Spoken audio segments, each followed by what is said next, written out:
It's Friday night, September 29th, 2017. We're at Darling Stadium for some Friday night football. The Hampton Crabbers visit the Kecoughtan Warriors. This is Frank Edgar coming to you from high atop the stadium with my partner Wube Gabray getting ready for this great Peninsula District game. Wube, this should be an interesting game to watch. Absolutely. Hampton back at it after last week's 36-6 win over Bethel. Kecoughtan took a tough loss last week to Minchfield, but it's a Hampton City rivalry when Hampton and Kecoughtan get together, so hopefully we'll have a good game tonight. Well, it should be a good ball game. Coach Coley for Kecoughtan in his 6th season comes in probably in one of his toughest spots of his coaching career over on Woodland Road. He's got a team that came out of the gate strong and then has faded the last 3 weeks. One rough up by Woodside, but the other 2 games he probably would like to have back. Yeah, I think that the Minchfield and the Gloucester games got away from them, and I'm sure he would love to have those games back. I mean, they sit at 2 and 3, which are still in the playoff hunt according to some of the standings here. So we'll see if they can get a win and try to get in the playoff picture. Well, I was able to grab Coach Coley before the game, and let's listen to what he has to say.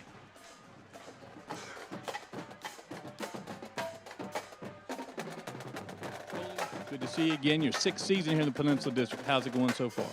It's been up and down. I'm optimistic, though. We got a younger team. The guys are kind of gelling together still, so we'll put in a new offense this year, so I'm excited about it. Now, you're understating your calls a little bit. You started a couple of freshmen just last week. You're relying a lot on the underclassmen. How are they coming along? They've been putting their time in. It's a learning process, but it's coming. It's coming well. Now, you started off real fast. You've had a couple stumbles the last few weeks. Have you addressed that with your team this week ahead of this game against the Crabbers? Yeah, we just kind of went back to basics and kind of make, just slow things down a little bit, make sure the guys understand everything they're trying to get done. And so it's kind of back to basics is kind of where we went. Well, this is the first time the fans have seen you in 2017. What should they look for in your team tonight? We're real big up front, just not a whole lot of fancy stuff. Guys kind of running this forward, little smash mouth football. And our junior quarterback is pretty good. He's about a 6'4" kid. He's got a strong arm, so we'll throw it about a little bit, but it's kind of straightforward football. Are you happy about drawing the Crabbers tonight on the 6th week of the season? Yeah, I think that we're together a little bit enough together. I think so. I like our chances a little bit against them. We're very big, so I kind of like that against them, and I'm excited. Well, the playoffs are still available to you. What do you think you have to change to get there at the end of the season? We can't turn the ball over. We've turned the ball over and had them score on our offense 3 times this year, which has really hurt us. Can't turn the ball over is a big thing for us. Well, good luck tonight against the Crabbers. Good luck the rest of the season. We'll see you in a couple of weeks as well. Head coach Alonzo Coley.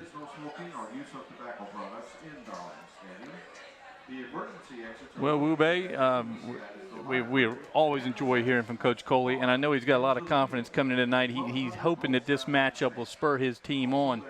On the other side of the field, though, a guy that's not in his 6th season, he's in his 47th. Coach Mike Smith leads his Crabbers on to the gridiron one more time. He's won 478 games, taking over 3rd place solely in the winningest coaches. What do you think you're going to see out of the Crabbers tonight? Hampton Crabber football. They have a great running back in Highsmith, and Cam Stevenson has taken over as the solo role as quarterback. So I think we'll see a lot of play action and a lot of runs by Stevenson and a lot of throws to their great wide receivers on the end. Well, we're able to catch up with Coach Smith right before the game. Let's hear what Coach Smith had to say.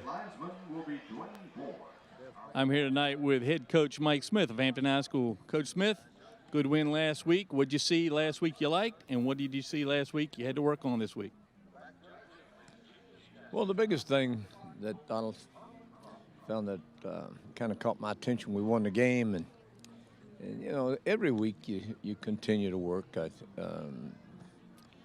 You get a little bit better every day, or you get a little worse, you never stay at the same level. So we've been working really hard to get better. I thought last week we played better than we did the week before.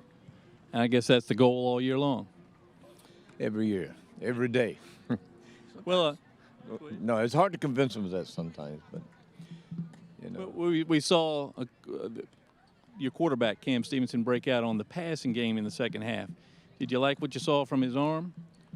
Cam throws the ball well. He has a little difficulty sometimes seeing over the line of scrimmage, you know, with his height. So he's got to find the crease to throw through, or you got to get him on the edge. But he throws the ball really well. But we didn't throw the ball a lot the first half because they had a high safety playing man under it, and we didn't have to because the running lanes were there, and so it came out the second half and dropped the safety down in the box with the front and played without a safety and put them a little bit of a bind in the passing game. So we just didn't finish some drives that we should have last week. But like I said, that was behind us. We learned from it, and we know we've got our hands full tonight. This Kecoughtan team has got a lot of potential. I think they've lost some close ball games. They're big, well coached. I think they've had some bad breaks in the game. Well, they're going to come after you tonight. They've lost 3 in a row, so they've got a little chip on their shoulder, and they're looking forward to trying to get out of the losing column. What do you expect out of their big quarterback? Which big quarterback? The Kecoughtan quarterback. Well, we pretty much know what he's going to do. He played JV for us, so he's. I don't know what he's going. You know, they haven't been in a throwing formation that much, although they'll kind of lull you to sleep and get one on the edge. I think the difference in us and most of the people they've been playing against man-to-man defense and people jumping routes up inside, and we're in a zone, so we're not as susceptible to that, I don't think. And I'm sure they got a chip on the shoulder. We got one on both of ours. Very good. Well, it's going very well this year. You're 4-0, looking for your 5th win tonight. Good luck to you, Coach.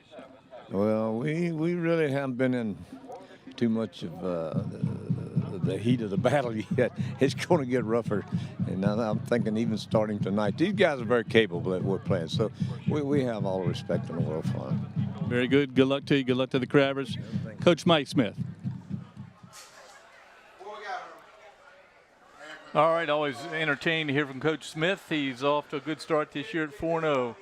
The Warriors come in with a 2-3 record. They're going to receive the kickoff here to start the first half. We see the captains meeting midfield, and you can see some of the size from Kecoughtan. Number 77, Nico Thompson. Keep an eye on that big young man. 300-pounder, Wu-Bei. And then Blake Brasher, the 2 seniors, Thompson and Brasher. Brasher 6'2", 270. So 2 people the cafeteria staff be glad to see leave Woodland Road at the end of this year, but that the Warriors are glad to have on their squad. Well, they're still young at certain spots, at key spots, but one place they're not young at is that's the offensive and defensive line. They have 3 seniors that Coach Coley is pretty excited about. Now he thinks they're talented enough to make the playoffs this year, as we talked about earlier. So hopefully that line can do what they're supposed to do up front and try to cause some holes for Melvin. Well, I think I know we're going to see some hustle out of the Warriors. I'm sure they've, let's just say, been incentivized all week since the loss last Friday night. Surprising loss, too. Very disappointing. Yeah, very surprising loss.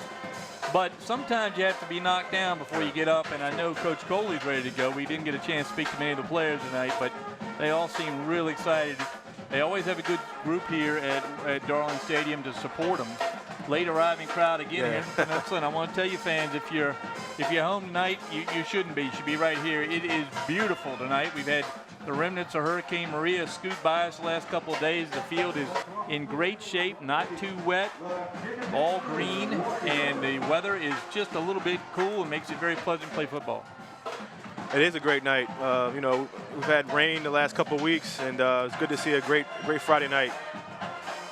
And the other half of the moon blew away during Hurricane Maria down in the islands, but we hope to find that bit when we can. I know tonight we're sitting here thinking about the good folks of Puerto Rico and all the island nations down there that took such a beating. That storm gave us just enough rain here to make this field healthy.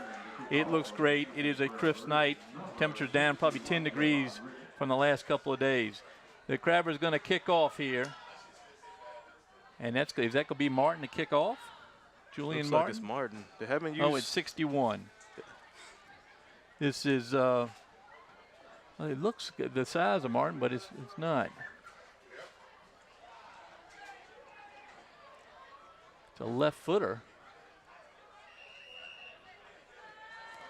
So they kick. And that's going to be Zeke Jones at about the 20. He has some room, and he goes.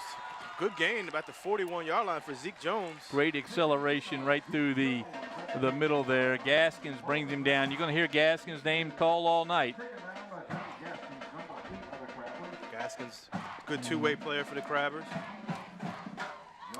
You see So Zeke Jones going back to the sideline. Kecoughtan's offense comes on the field. Quarterback by Razon Jackson, 6'4", 190-pounder. Can't miss him out there. Number 11. Excuse me, number 11, right?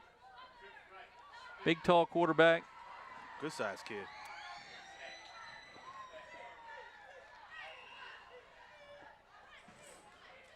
So Jackson under center. Like a trips play near side, but Jackson gets about 5 yards on the carry. And the running back helped him pick the last couple there. Travers clog it well up the middle. Still picks up about 4. Second down and 6 for the Warriors. And Jackson started last year as a sophomore. They had 3 quarterbacks at one point, and Jackson won the job as the starter. Well, he's a good-looking kid in 6'4", very athletic.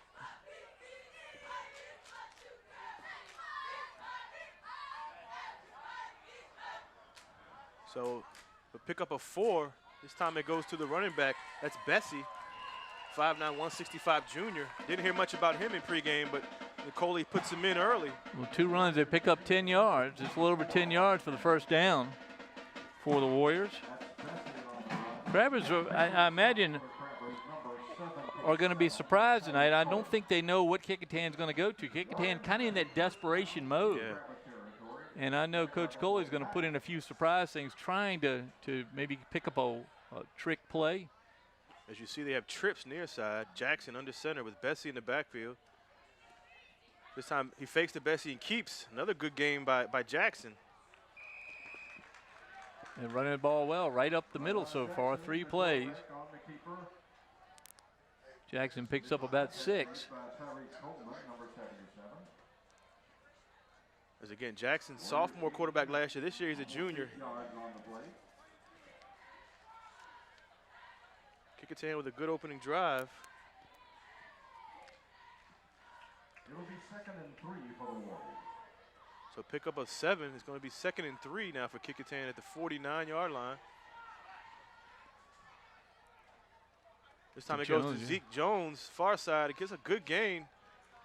Jones, 6'2", 185-pounder, not small at all. Running over there towards Coleman's side for the Crabbers. That's a tough kid to get around. Tyreek Coleman, the senior, 6 foot 2 inches tall. Good to see him back in the lineup. He was a little banged up early in the year.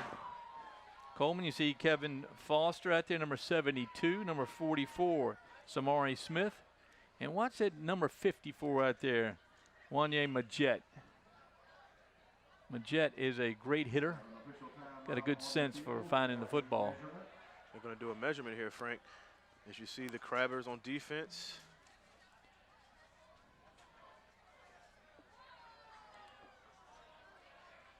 So they're going to see if they pick up a second first down here early in the going.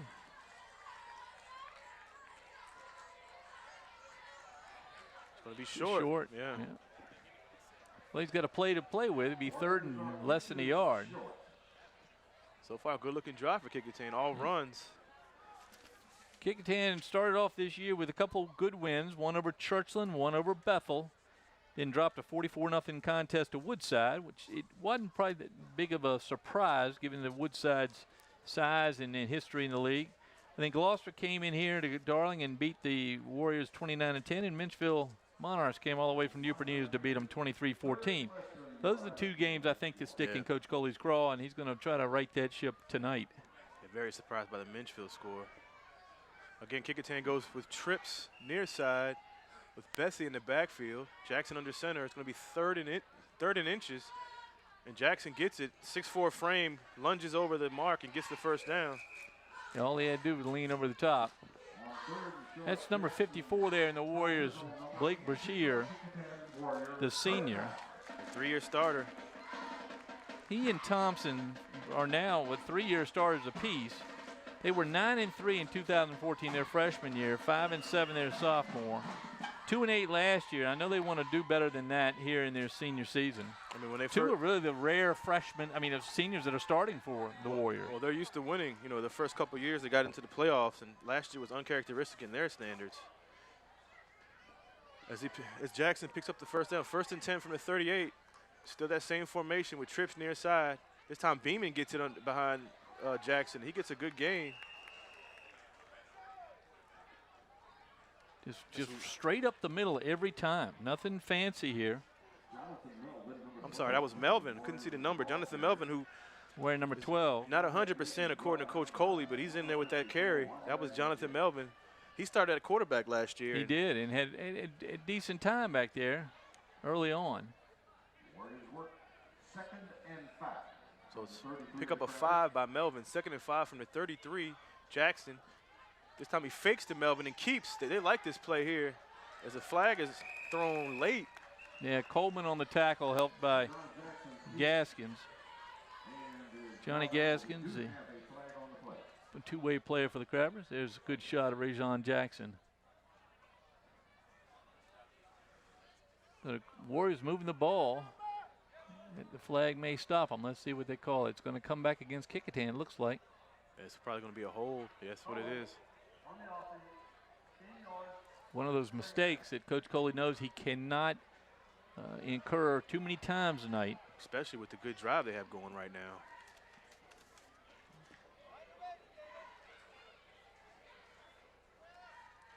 So that pushes them back. 2nd and 15. Now they get into what is passing downs.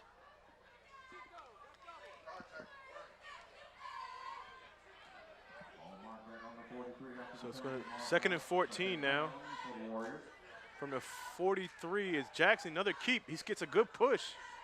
That's really all he's doing is pushing right behind the center, and maybe it's the right guard, Brashear. Number 54, he's just riding right on his back and pushing their way down.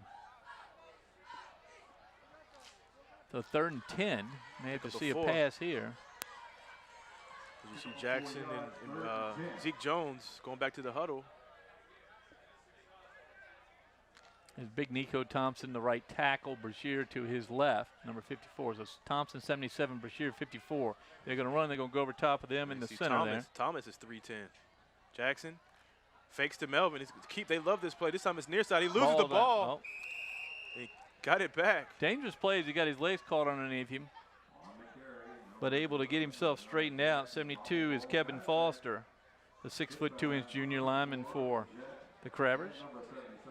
So the Warriors have some success in their first series. They're going to have to do something here, either punt or. Looks like they're going to go for it on 4th down. It's going to be 4th and 8 from the 36. Kecoughtan's going to go for it. Yeah, watch the quick kick. Jackson athletic enough to do it. It's going to be under center. This might be a pass here with Melvin in the backfield. 4th and 8. Kecoughtan elects to go for it. Oh, and he bobbles a snap as Melvin picks it up, and that was a botch play, and they don't get it. I'm not sure, but Jackson didn't bring his own man down that time. I think he had him by the shirt, probably trying to help him up.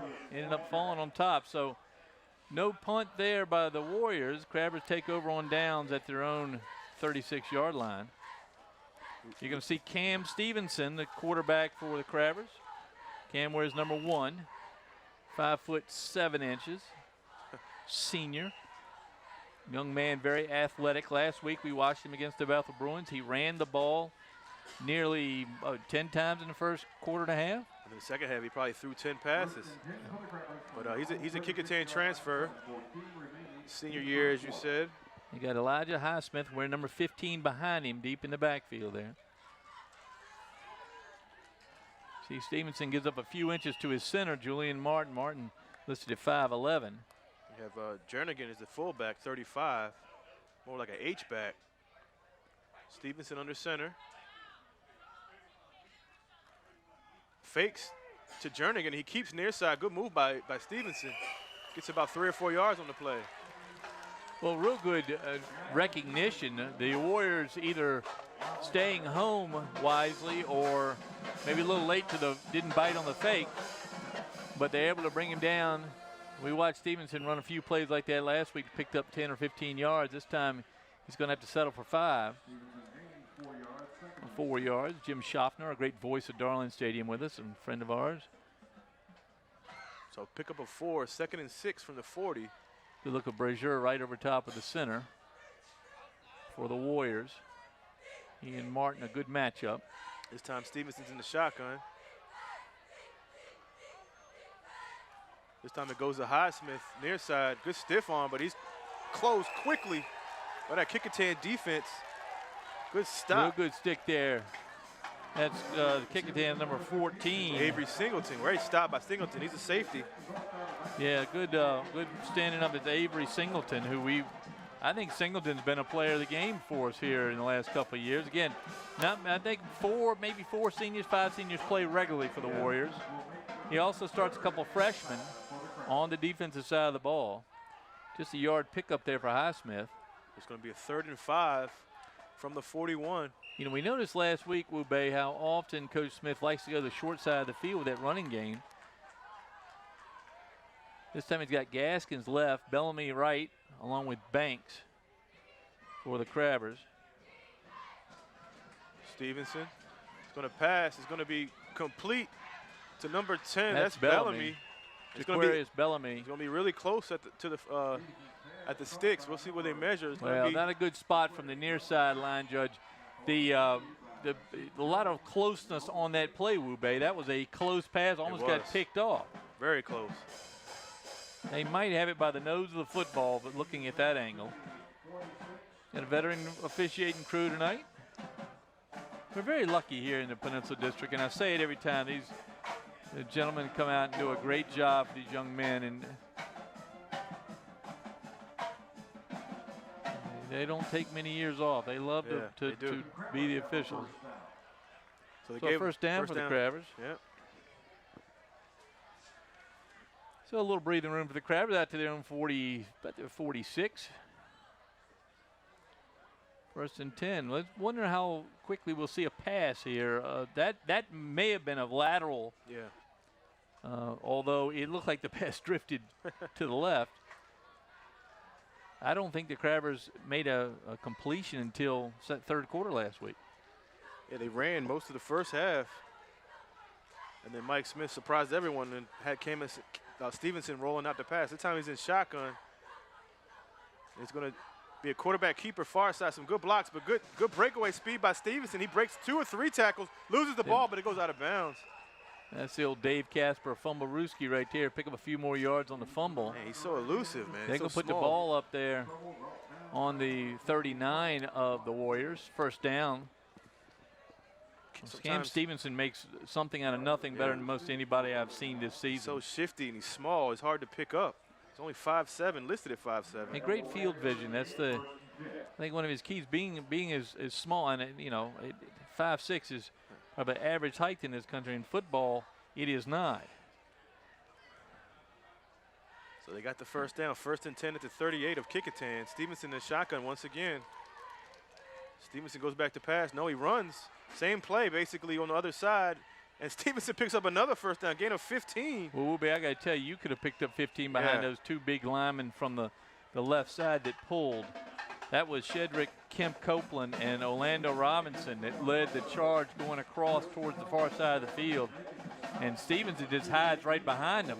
And you know, the funny thing is, Frank, this isn't, of course, last year's line was a lot bigger. A lot bigger than this year's line, and Stevenson's definitely still getting a lot of space with this offensive line this year. Yeah, the 2 right there, 71 for the Crabbers. Isaac Barrow. Stevenson, actually, no, that's a flag. Snap.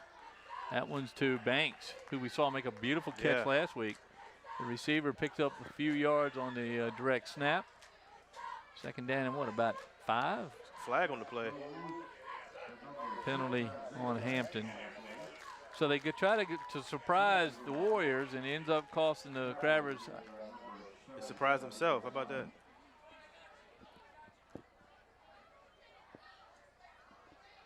They call the move, or that hold right there, yeah. So the hold is they pull out the blocker there. That's the way to keep him from tackling him. So both teams so far, Frank, doing it with the run. Big George Mitchell there, 5'10", 270-pounder, wearing number 55. He was our player of the game last year, I think, in one of the games we did. He's great low center of gravity. Number 6 is Xavier Marshall, 6'2", 220 pounds, 88. Number is Terrence Hubbard.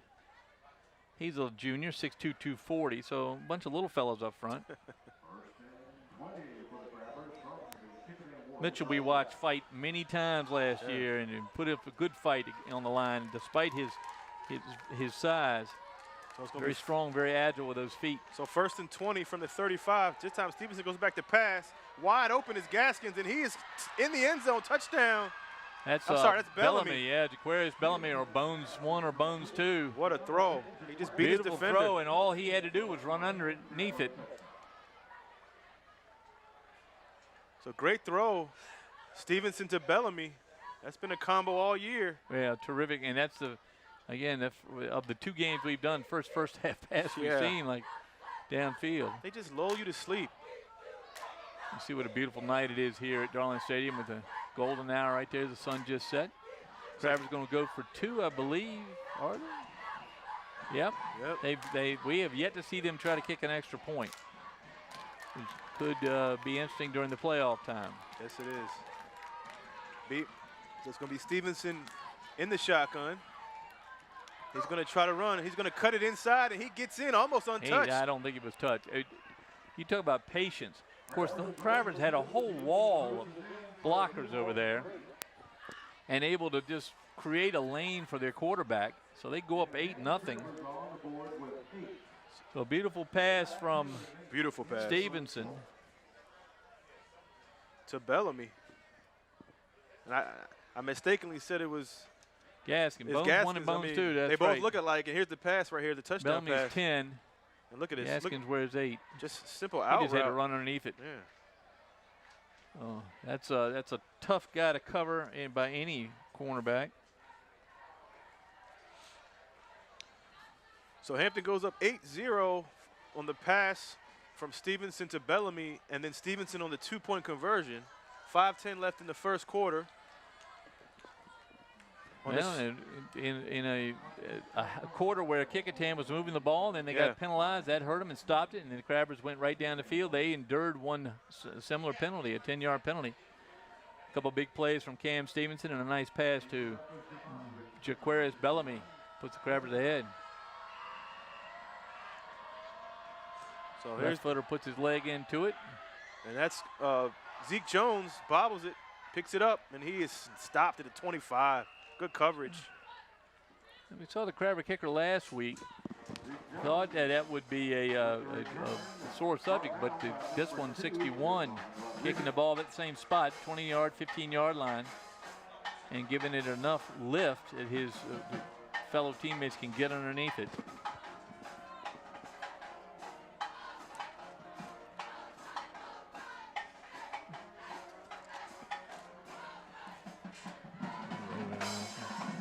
Here come the Warriors.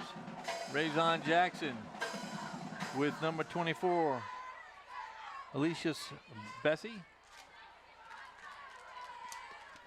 As Jackson keeps. As he has been wont to do in this quarter, and he's going to pick up about 5 yards. Javon Richardson kicking for the Crabbers tonight. He's listed number 87, now wearing number 61. So Richardson doing the kickoff. I think Smith had an audition for kickers over the past couple weeks. I imagine he did. Looking for just a steady leg. Had Jesus Valenzuela last year, soccer player, is now kicking the football for Virginia State. Virginia State University. Yeah. Is that home of Armando Curry now? That's right. He's coaching over there. Assistant coach. But Former Crabber great. That's right. It's like Bessie got the carry on that one. So Bessie gets the call tonight. And they pick a couple yards. Haven't heard much from Bessie this year. It's been about Zeke Jones and Jonathan Melvin. Melvin not being 100%. Bessie comes in. Junior. He's a 5'9" junior. Good shot there, the Hampton defense. Here comes the Warriors offense. So it's going to be 3rd and 1. Huge third down for Kecoughtan to 35. Bessie again, single setback. Jackson on the center. Fakes. This time he gives to Bessie. Bessie's going to be stopped. He breaks the tackle.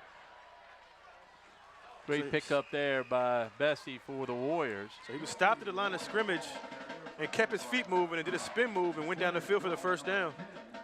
Crabbers not able to wrap up that time. First down for the Warriors. Their 3rd of the quarter. 1st and 10 from their own 45. Crabber defense really doesn't change year to year. Just different people in the jerseys. That's all it is. Same system. A very successful system it is, playing in what Coach Smith hopes to be his 479th victory tonight. Chain gang just changed to the first down. Now the clock starts. 3:30 and counting. 8-0 Hampton.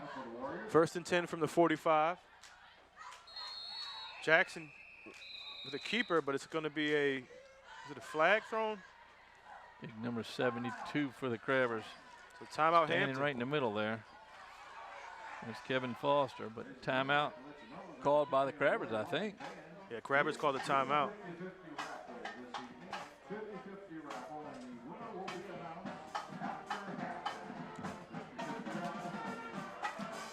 No need.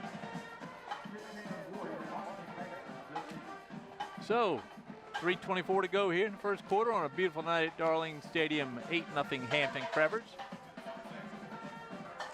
Stands still filling up. Fans try to get here a little early so we can see your smiling face filling those stands early on. We've had a good crowd for Kecoughtan most of the year. So out. And get the Warriors ready. They're taking advantage of this. They just so Crabbers await. There you go, Hampton High School. We'll look at that again later. There you go. Built in the new building, the new one we call it, built in 1956. 17 football state championships, and a few names you might recognize there. A couple of judges and an MTV video host included with the list of football players. That's right. That time Jackson handed off to the poor running back who got smashed, but he didn't have the ball. Then Jackson gets wrapped up behind the line of scrimmage. And Majette, I think, 54. Looks like Majette was in there, popped in there. Majette is the one that usually pops in through the line. So they give it to Battle. Daquan Battle, another guy's number we called a lot last week. So 2nd and 13. From the 42. Warriors forward progress stalled a little bit. Still running that trips near side, but haven't thrown it. And they're man-to-man coverage over here. So they give it to Melvin. Melvin gets a few yards out of it, maybe 2. Good to see Melvin back on the field. Melvin started at quarterback last year for a while, Jonathan Melvin. And I talked to you. You talk like he's an old man. He's a junior. Yeah. 6'1", 215. Very athletic.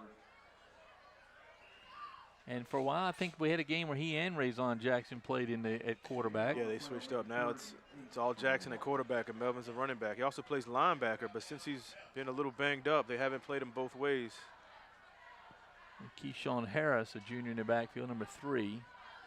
So Jackson this time goes back to pass. Good blocking up front, and it's going to be incomplete.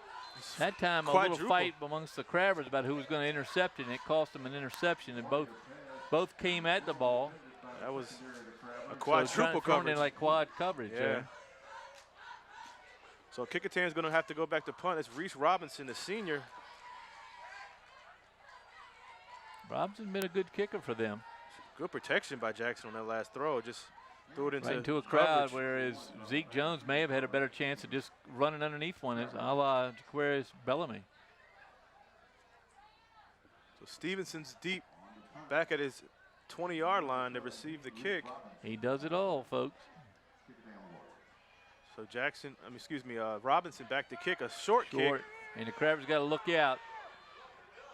And he downs it. That's Persinger.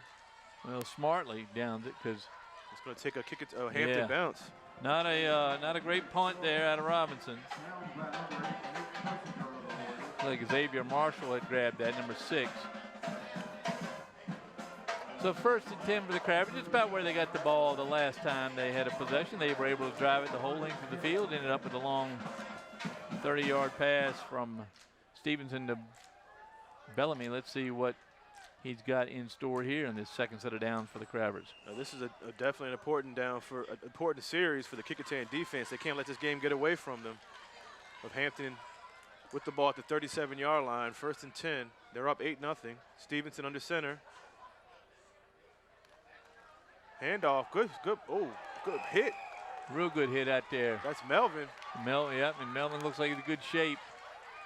The hole was there, but it closed up quickly, and I think is that Highsmith still down? No, it's number 23 for the Crabbers. That's Butler.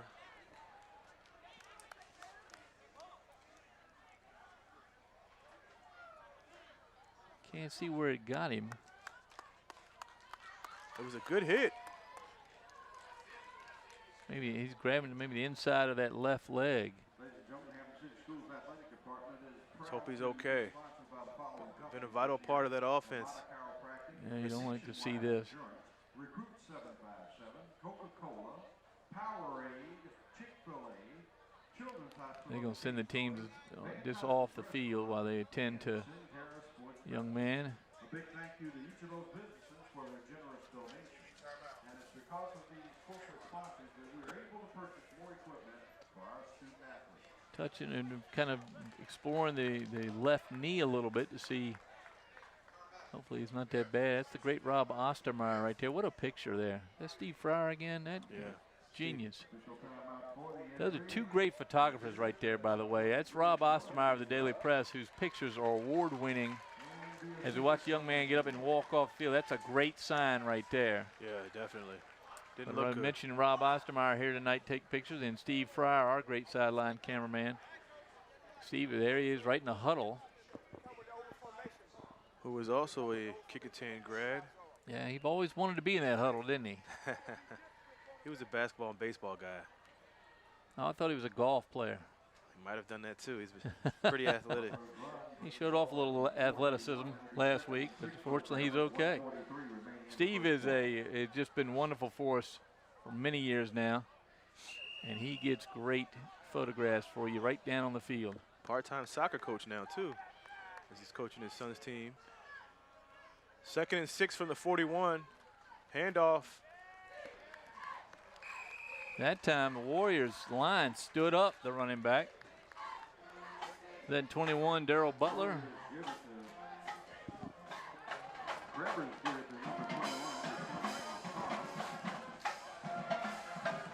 Hard to see the numbers here, and the Crabbers wearing their white uniforms tonight. So 3rd down and about 6 for the Crabbers. May see Cam Stevenson air one out. And Javon Rodriguez comes in, the receiver. Gaskins to the left. Bellamy's near side. This time Stevenson's going to be in the shotgun. Stevenson looks over and calls the play. Stevenson back to pass. Had several open on He's the. going to go deep again. It's a Bellamy wide open again. Good catch by Bellamy as it goes out of bounds. Well, at that time he had 3 receivers wide open. Actually 2 on the near side were much more open. Yeah. And he threw in double coverage actually, and he's got through the seam. It looked like it was a zone defense, and Bellamy just sat in the zone. Well, he throws such a sharp pass. He does. If you're open just long enough, you can do it. Bellamy gets a nice pat on the head from the Crabber number 81, Rayfield Taylor. Look at that throw. Look at that double coverage in Nice between. pass there, yep. So it's going to be a 1st down at the 36. It's Persinger wearing Kecoughtan. number 8 tonight for the Warriors. It's a little late to that pass. He had to go a long way. He had a couple receivers to his right, so he's looking. Here he comes over here now to look at them. So Stevenson in the shotgun. Coach is up top yelling about something. Let's see who Goes has to a bigger Highsmith play. up the middle, It's straight up the Highsmith. middle. Good move by Highsmith. He sees the end zone. Is he going to get in? Yes, touchdown Hampton. Well, that's funny. When we heard from Coach Mike Smith earlier tonight, he talked about the safety on the opposing team last week stepping up in a way that we just saw it happen right there, and I think that's what the Hampton coaches were yelling here in the coaches box. So they go to the run right up the middle, and Highsmith brings it in. Good cutback by Highsmith. About a 41-yard run. 36 yards. 36-yard run. Here you go. You take a look at it again, Frank. Right up the middle, and watch this cut right there. That's tough. Not many people are going to catch him. And he's another one of those good Hampton running backs. A young guy, only a junior. Didn't play much last year. Here come the Crabbers again for the 2-point conversion. Stevenson in the shotgun. Going for 2 once again. Stevenson this time is going to Same thought play. about pass, and he gets in again, untouched once Same again. play, and look at Martin on the ground, the center, he's on the ground with his man.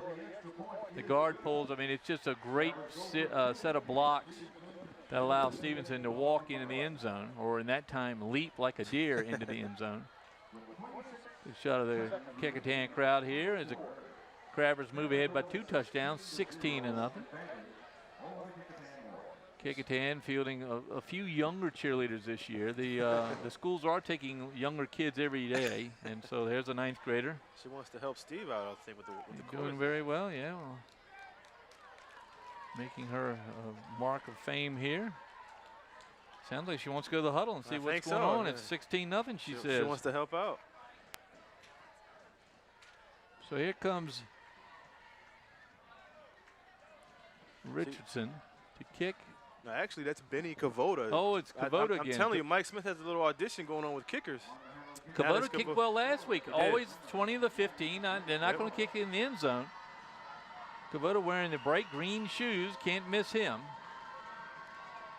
That time a little shorter, up to the 25. Looks like Zeke Jones. No, actually, is that Beeman? It looks like Beeman caught it. I think that was they're trying 15. to get a few extra yards by tricking the Crabber. That time didn't work. I'm sorry, that's James Moselle, sophomore. There's a good shot of the Crabbers. Coleman, Tyreek Coleman, the big number 77, and Rodriguez. You know, a guy like Coleman would play with that great line last year with Powell and Red and Volk. And he's one of the smaller guys. Smaller guys last year. That's a good shot of Rodriguez from the back, number 2. So Rajon Jackson to hold by 2 touchdowns. The big quarterback's going to make something here happen in the end of the first quarter. It's 21 seconds to go here in the first. Let's see if Coley calls some pass plays here for Jackson. Got the trips right. And Persinger up front. Gonna fake another keep by Jackson. Is this time he's stopped after And maybe Coleman a yard. laying on him. Coleman. Well, I think that play has been sniffed out by the Crabbers. That's going to do it for the first quarter. It's going to switch from the west to the east. 16-0 Crabbers here. Why don't you see Coleman bust through that Fake line? there, but nobody buying it. That's Majette on his feet, and Coleman wraps him up. And if Coleman didn't wrap him Majette is up, an amazing linebacker. A young man, 6 foot tall, but can creep in, can find a little seam in that offensive line and shoot the gap and make the tackle. That time slowed up Jackson. Remember, it's hard to tell when you're looking on TV, but Jackson's 6'4", 190. A nice tall quarterback. Good-sized back kid. there. We saw him up close in pregame. Maybe one of the tallest in the league, Yeah. actually. Good-sized kid. He's going to have to have some good-sized throws in this second quarter because they're down 16-0. And, of course, Hampton's going to stack the line, 8-man in the box. And they have that trips formation they've been doing all game, Frank. So we'll see if Jackson can put it in the air and try to get Persinger or Zeke Jones on the outside. Well, after the windy week, we've had no wind tonight to talk about. So no real advantage for either team. The Warriors now going towards the west end of the field with their backs to the library.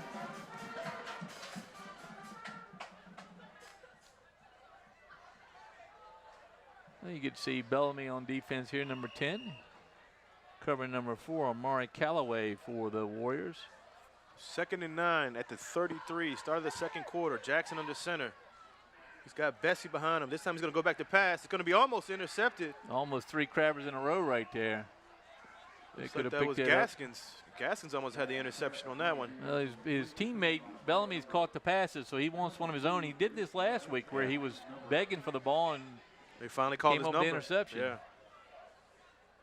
I think Rodriguez had one as well last week against Bethel. The game you saw here on LSC, 36-6 game. Hampton pulled that one out. Yeah, that was it been a tough 7 days for the Bethel Bruins. They got beat last night, and I know Coach Beverly over there is going to have to get back into his team and figure out what he can do a little better as he goes forward. They're in a little bit of a slump.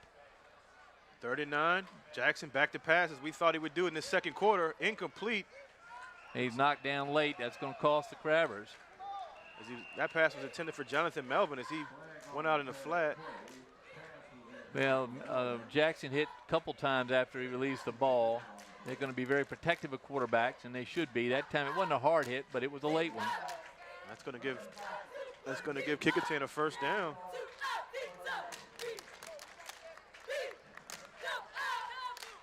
So it would have been a punting situation for Kecoughtan. Now they find themselves 15 yards and a first down. Good shot of Coach Coley talking to Omari Callaway. Number 4, he's going to bring the play in. People forget, Frank, Coach Coley was part of those Phoebus Dynasty teams as he was the offensive coordinator. A wonderful young man. His 6th season, hard to believe. We remember when he took over the Kecoughtan program, left the Phoebus Phantoms family. Had that good year in 2014. He was 9-3. So we had Desmond Savage at quarterback. He's now at Virginia State as well. Keith Grandy. Yep. As a sophomore at the time. Had a good year. They beat Western Branch in the playoff, first round of the playoffs that year, right here at Darling Stadium. Jackson under center. 1st and 10 from the 48. Handoff. Straight handoff and then a Melvin. bounce. He just Melvin. bounced right off the pile. Melvin with a good gain. So a good block from the right guard. And that's what Kecoughtan needs to do, get Melvin worked up. Yeah. Well, one thing we like about Jonathan Melvin is he comes in with such enthusiasm. See him here, he just boom right in the pile and then bounces to his left. Nice stick by Callaway. And good tackle there by the Crabbers, Jaquarius Bellamy. Yeah, if Bellamy doesn't tackle, Melvin's probably still running down the field. So it's going to be a gain of 7. Actually, a gain of 8. It's going to be 2nd and 2. Jackson keeps, and he gets the first down by just stretching across the line. Of course, he's 6'4". So he's run the ball quite a bit against the Crabber line. Good shot of Razon Jackson. And our friend Mr. Mitchell there, George Mitchell. Just a junior. Yeah. Who was he matched up against last year that we were so impressed with? It was the big Crabber line, wasn't it? Big Crabber line. I think it was Justin Red. Who outweighed him by, well, certainly out-heighted him by about a foot. Yeah. Probably outweighed him by 50 pounds. Yeah, he held his own, though. He did hold it. He was player of the game one game. Mitchell, one of our favorites to watch play. Just short, it looks like. So it's going to be 4th down, and the last time Kecoughtan went for it on 4th down, they botched the snap. Yeah, they also were in deep in their own territory, so this is going to be a better better spot to try that 4th down play. I assume they're going to try to let Jackson stretch across the line like he's been doing all night. So it's going to be 4th and inches from the 42. I got 3rd, actually. Oh, it's a 3rd down. You're right. I thought it was 4. They're going to have 2 shots at it. Callaway creeps in close to the line from his wide receiver spot. Time he fakes. Jackson. He's going to lose. That time, the Crabbers, number 55, didn't have any. There was no concern there. That's Adeem Bagley, 6'1", 217-pound junior. And he lost a yard on that one. Let's see what Coach Coley does on this. And they're going to go for it. It's going to be 4th and maybe 4th and 1.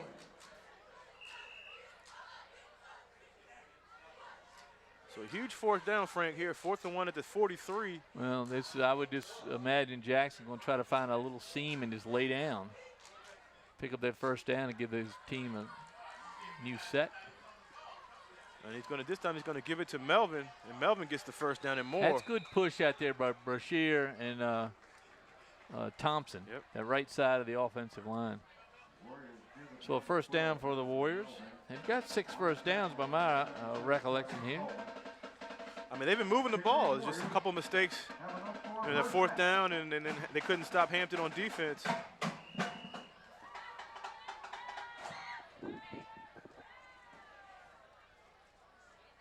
So 1st and 10 at the 41. 9:53 and counting. 16-0 Hampton.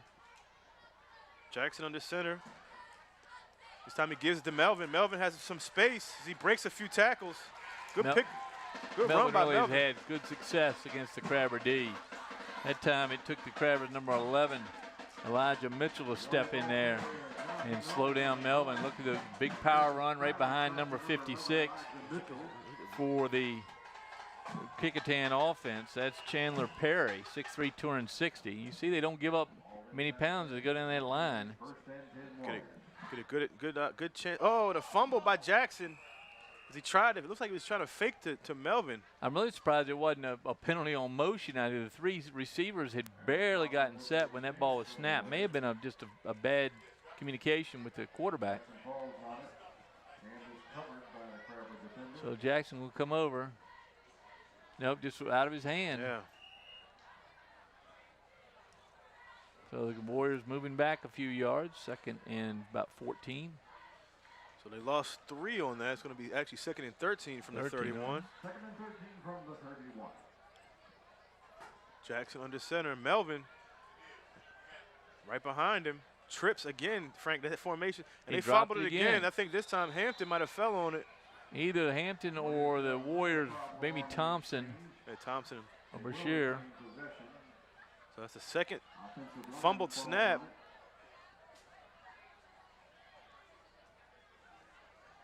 So it's going to be 3rd down now for Kecoughtan. And we saw Blake Bashir come out, and we saw Nico Thompson come out. They're impressive young men. They came out and got dressed right out here on the field, and watch them go out and stretch and warm up. You see them right there, 77 and 54. Those two have been a nice combination. You see that's why Rajon Jackson likes to go that right side. That's right. So 3rd and 14 now from the 32. Jackson under center. Going to go back to pass. The left-handed quarterback has a chance, and it's going to be almost intercepted. Well, Johnny Gaskins cannot get his first reception tonight to save his life. That one right in his hands, and he was thinking 6 before he even caught it. he was definitely thinking 6. He looked up the field before he had the ball in his hands. Alonzo Coley. Wow. That would have changed things dramatically if he would have held on to that. Callaway, yep. Well, one, the good idea to throw the ball out there. Gaskins really sitting and waiting for it. He saw it all the way. So now 4th and about 15 for the Warriors, and they got trouble. And they're going to go for it here.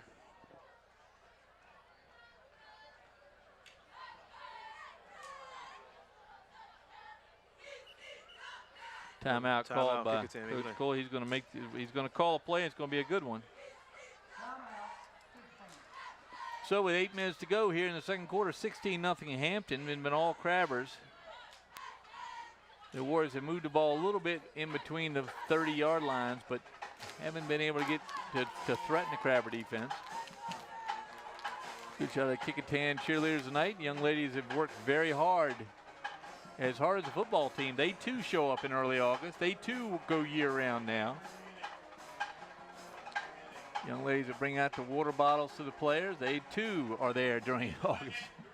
One thing about a football game, Ube, is that it involves not just players, but so many of the students get to participate. The Kecoughtan band and dance crew down here, that they also are out there. It's kind of fun if you want to drive by a high school or late afternoon in August. You'll see all of the student out there, athletes and others out getting ready for the season.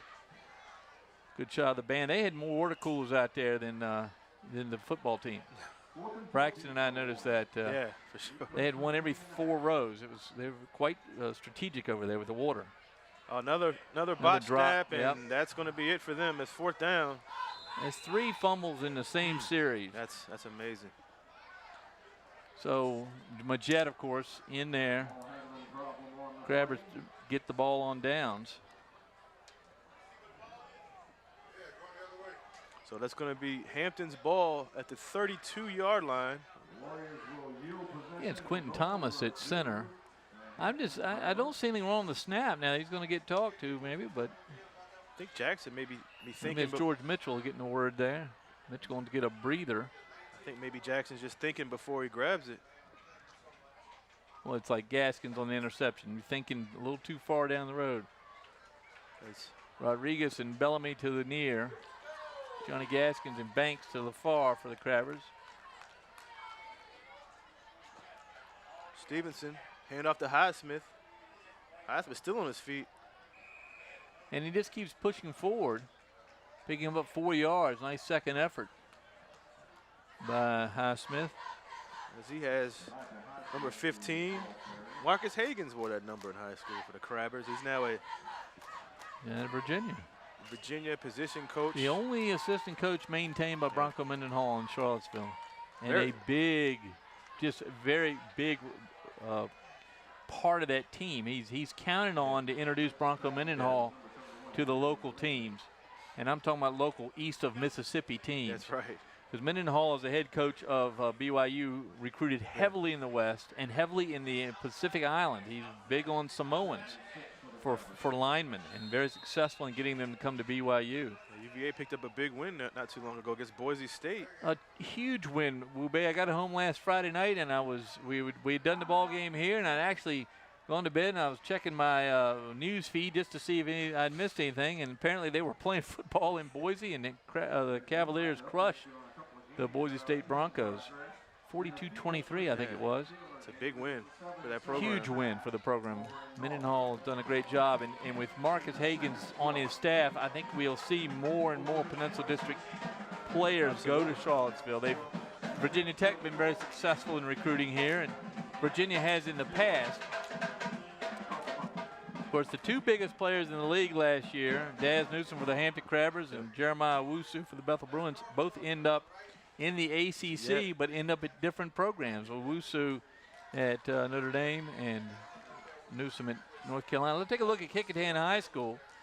Opened in 1963, they were going to handle the overflow from Hampton High School, and the Fox Hill kids went to Kecoughtan.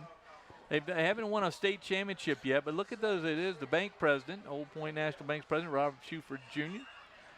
We've got then the two guys down at the bottom. Of course, I'll take great pride in my nephew there, Matt Buckwalter, and Steve Fryer, great cameraman, both Kecoughtan grad. Lisa Auckland, we learned about today, the professional bodybuilder, that's right, a Kecoughtan grad. And I understand Matt's a little under the weather tonight, so. Yeah, I'm sorry about that. All right, so Highsmith with a handoff, and he's stopped behind the line of scrimmage by George Mitchell, our man.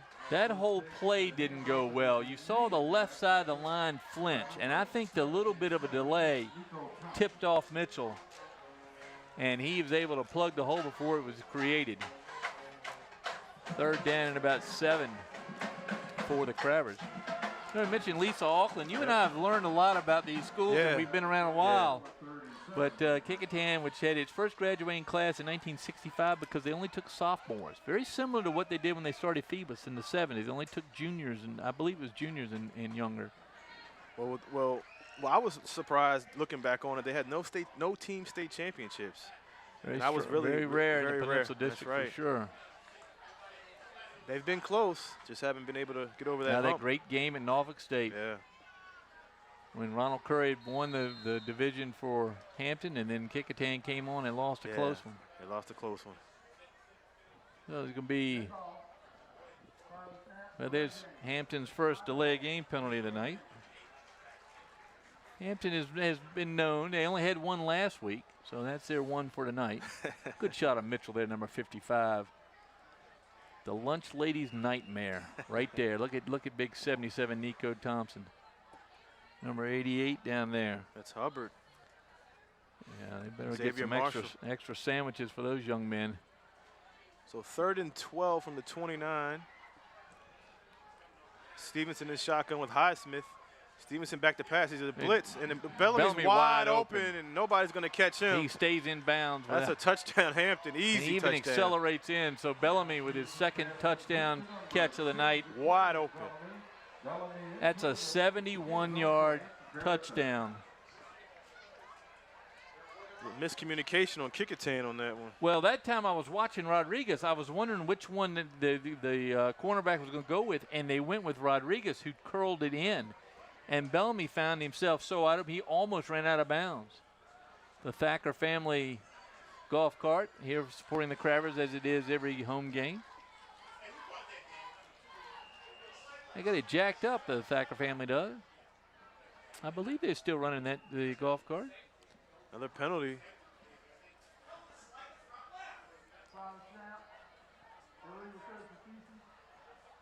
So a little mistake there. Early season mistake by the Crabbers, but they're going to have to move the ball back, making that two-point conversion even tougher. So 22-0, Frank, early in I guess midway through the second quarter. That's certainly not what Coach Coley wanted to see to get going. I think he'd have been pleased. I think he would have been less unhappy with a close loss. He's trying to get these guys turned around. If he gets them into halftime, and he can talk about what he may want to change to come out and take this game one quarter at a time. So the Hampton's pushed back to the 8-yard line on this 2-point conversion. Stevenson in the shotgun. Can Stevenson run that far? He's going to throw it, and it's going to be up to Groggins, and Groggins catches it for the 2. Yeah, everybody's sharing the wealth out there. And Kareem Groggins, who we love to watch a variety of things. A basketball player, 6'2", 192-pound junior. He just went up for a rebound on that one and snagged it. So Groggins with the catch, and that's 3 touchdowns and 3 2-point conversions. First one not Stevenson. Stevenson's tough, Frank. He does it on both sides, special teams, and here's the touchdown pass. As you see, you're right. And we just didn't get it on the camera, but Rodriguez curls in and took both cover men, and Bellamy, who the only thing that would worry him was he lose his balance and trip outside, but As you say, he showed that explosive speed after he caught the ball. Rodriguez ran almost a slant. He did. You see Rodriguez there, number 2 at the bottom of the Crabber line.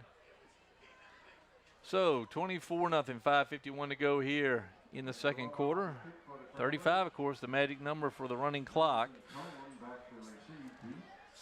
They don't want that. Well, Second half only. So Kecoughtan has to get something going. If the problem is they're going to be in a situation where they have to throw, and Hampton knows that. So they're going to be putting a lot of blitz on them, and the kick goes to Zeke Jones. He drops it again, but picks it up, and he's going to be stopped at around the 32-yard line. Chased down there by number 40, Justin Gant, for the Crabbers, and it looked like Rodriguez in on the tackle. So 1st and 10 for the Warriors from their own 34. 24-0. Yeah. Coley and Jackson at the bottom of your screen trying to figure it out. There he goes. He pushes the big quarterback in. Zeke Jones goes in. Forward men, he says. So here come the Warriors. They've picked up a few yards here in the first half, but not much beyond the 35 of the Crabbers. So Jackson, this time the trips goes far side. Jackson under center is going to go back to pass. The pass is going to be incomplete, intended for Persinger. The pass was just a bad one, and he knew it. It came out of his hand wrong, and he knew it. The left-hander had Persinger wide open, and Persinger can catch a ball. Yeah. But that just came out of his hands wrong. Yeah, Second down. Persinger was definitely open. Good shot of the Kecoughtan alumni. We see swimming coach Stickle. There he is. Good swimming program over there at Kecoughtan. Here come trips right again. They've been running it a lot. This time Jackson hands off to Bessie. And Bessie Jet missed the tackle. Couple missed tackles. Is Bessie still on his feet? He's tough to hang on to. Good run Majet by had Bessie. a shot at him and just missed. I think he may have surprised Majet that he was so close to the handoff. Good play by Bessie. Kept his legs running and he held on to the ball. Alicius Bessie. And you see the miss there. And he ran out of the grasp of number 11 for the Crabbers. And it's Mitchell. And eventually a bushel of Crabbers bring them down here inside Crabber territory. 1st and 10. Jackson under center. This time he fakes to Bessie and keeps. Good run by Jackson. Goes up the middle. That was a good play. That time number 53, Orlando Robinson for the Crabbers blocked off. And so in a design play for Jackson to reverse and come back the other way. Picks up a few yards. 4 yards for the quarterback. A lot of work, a lot of hits on Raison Jackson tonight. That's the only disadvantage about having a quarterback that runs up the middle. He's going to get hit by 300-pounders. So Jackson under center. Gives to Bessie again as Bessie gets close to a first down. Going to be a little short. That time Robinson not blocked off. He's able to latch on and grab the running back and drag him down. Hold him to about 3-yard pickup. Tackle also by Martin, number 65. We don't talk a lot about the center, Julian Martin. 5'11", 242-pound senior. A steadying influence, plays nose tackle and plays center on the offense. Also punts. Jackson back to Melvin. They're getting a steady dose of Melvin and Bessie on this drive. Now Majet again busts through the line, but just a little late to grab Melvin. Kecoughtan trying to speed up this game. They go to the wristband. Wu Bei's gone to the wristband. Uh-oh. So after he looks at the wristband under center, let's see what play he calls. It's going to go right back to Melvin up the middle, but Hampton's defensive line is there. Martin again on the tackle, Frank. So the Crabbers trying to delay a little bit so they can get reset. The Warriors. A little hurry up here by Kecoughtan. Yep. So trips far side, that's been the formation all night. Another down fumble. Again. That was real close. Coleman almost dove on that ball. Jackson, that's about his 5th fumble snap. And having enjoying some good hot popcorn.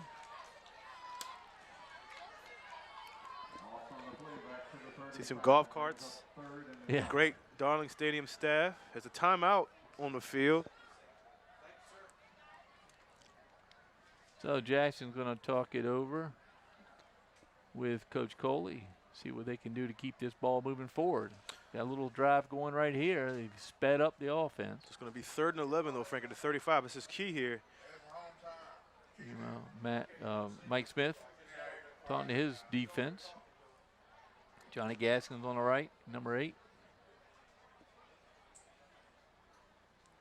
You line him up with Bellamy, and you put the same number on him. You would have tell him to dip apart from the back. Very same size physically. You see, athletic director and Mr. Kecoughtan over at Kecoughtan. Yeah, appreciate all they help us with, lineups and access to the coaches. The 3rd and just over 10 yards for the Warriors. Jackson under center.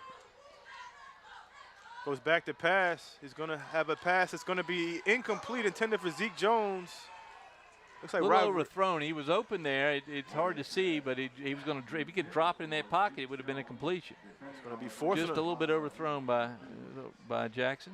So it's going to be 4th and 11, Frank, at the 35. I think we're going to see a similar play here. Something out of those trips.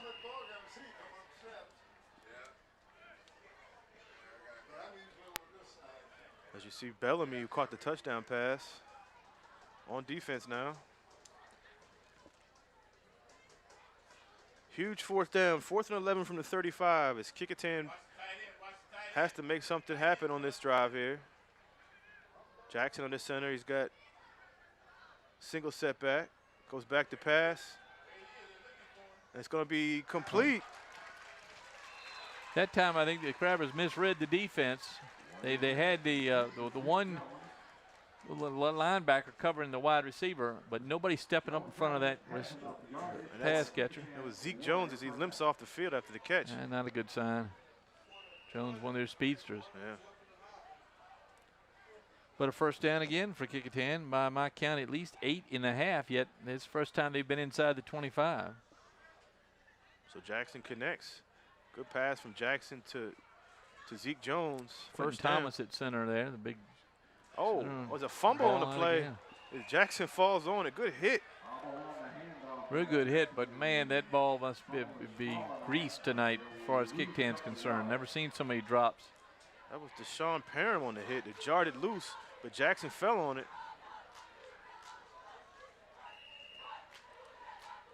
So that was a loss of 4. It's going to be 2nd and 14 from the 26-yard line. No, Crabbers push him out past the 25-yard line that time. So the Warriors go with that same set. Trips right, single left, one back. Jackson keeps this time, and Hampton's all over it. That's Majette. That's our man Majette on defense. He's all over the field. You can almost call it before you see his number. You can see him just slash through that line and reach around and make the grab. Wearing that left arm all wrapped up. There's Zeke Jones getting stretched out. Looks like that might be a cramp. That might still just warm enough to give some cramp problems. Of course, the band won't have any problem. They've got plenty of coolers down there. So it's going to be a timeout. Timeout, Kecoughtan. I'll tell you, I was impressed with the number of band parents that were set up for the Kecoughtan bands. The band was out warming up. They had that area all set up. They were marked by the coolers, and then at least almost 20 parents out there helping with the band.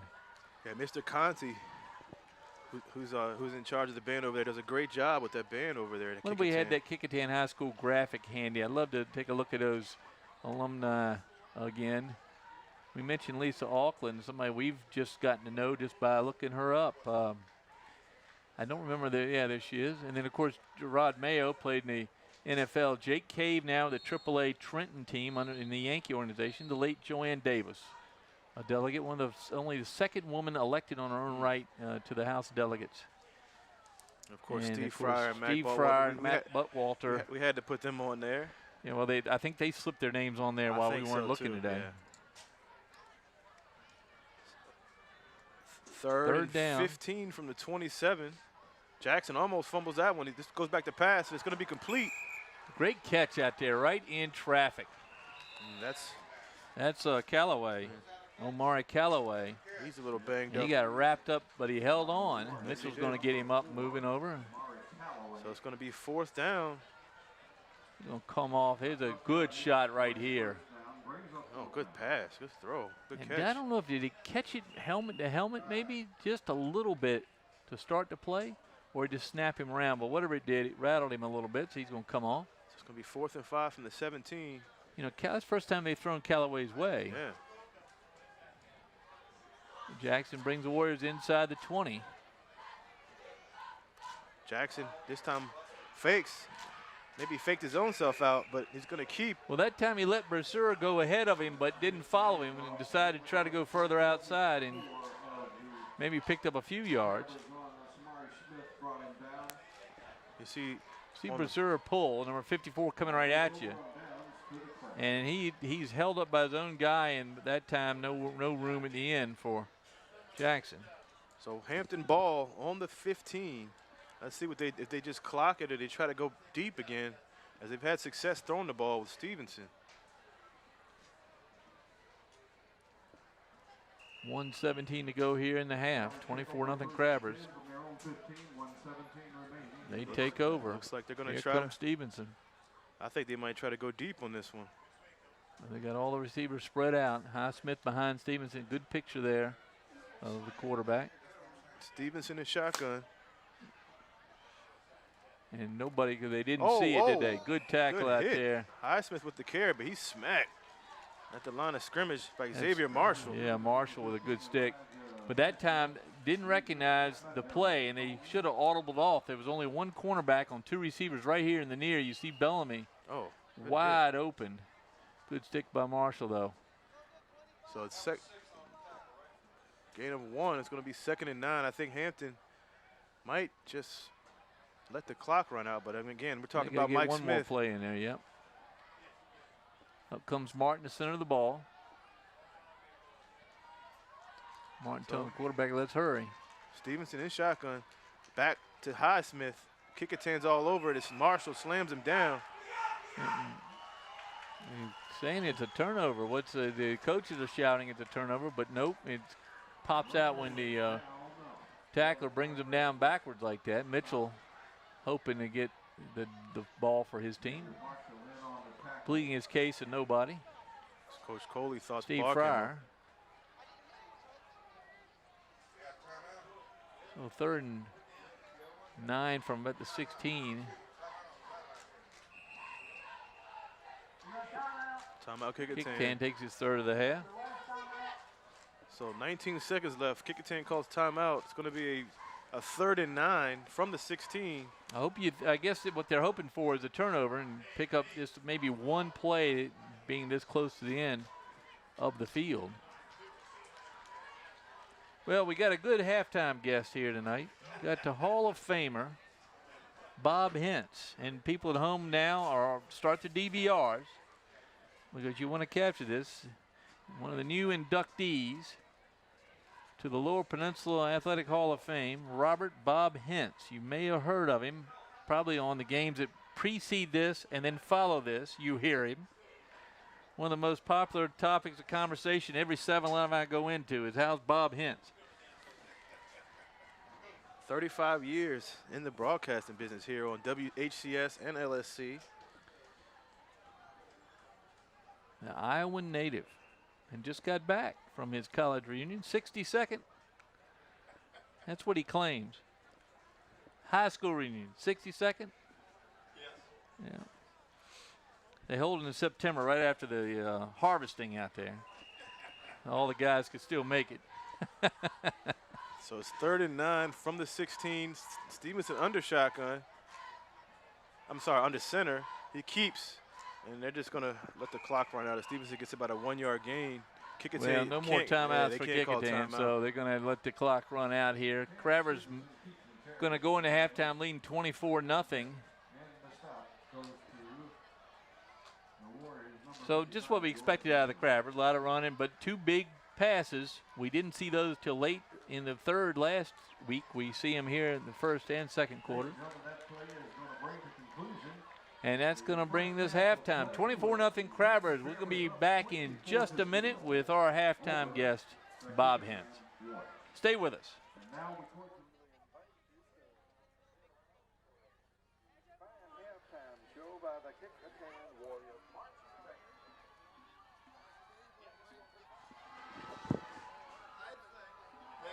All right, looks like we're going to do the band. Here comes the Kecoughtan Warrior Band. We are going to get the band. Huh? We're going to entertain you with the band, and then we'll entertain you with Bob Hens.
Welcome to the field, the Kecoughtan Warrior Marching Band, under the direction of Mr. Nicholas Conti and Mr. Michael Bigelow.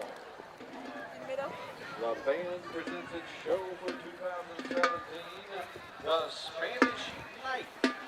Your student leaders for this year are Drum Major Diana Hall, Field Captain Yuta Sugiyama, Woodwind Captain and Flute Section Leader Claire Nelson, Captain Julia Gay, Percussion Captain and Front Ensemble Section Leader Ethan Perron, Color Guard Captain Naila McKenzie, Clarinet Section Leader Kendall Wright, Alto Saxophone Section Leader Kiana Wright, Low Reed Section Leader Gabe Klein, High Brass Section Leader Dylan Nikitas, Low Brass Section Leader Jalen Faisai, Drumline Section Leader Alex McKenzie.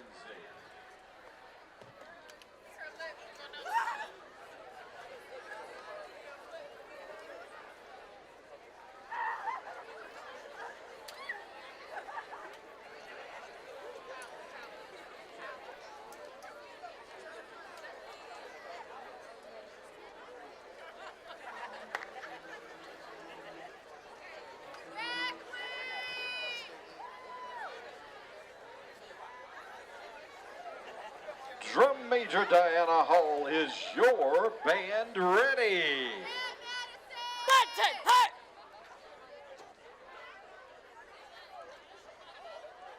You may take the field in exhibition.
School Warrior Marching Band.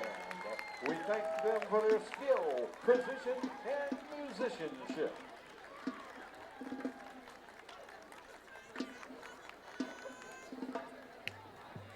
Yep, anytime you're ready.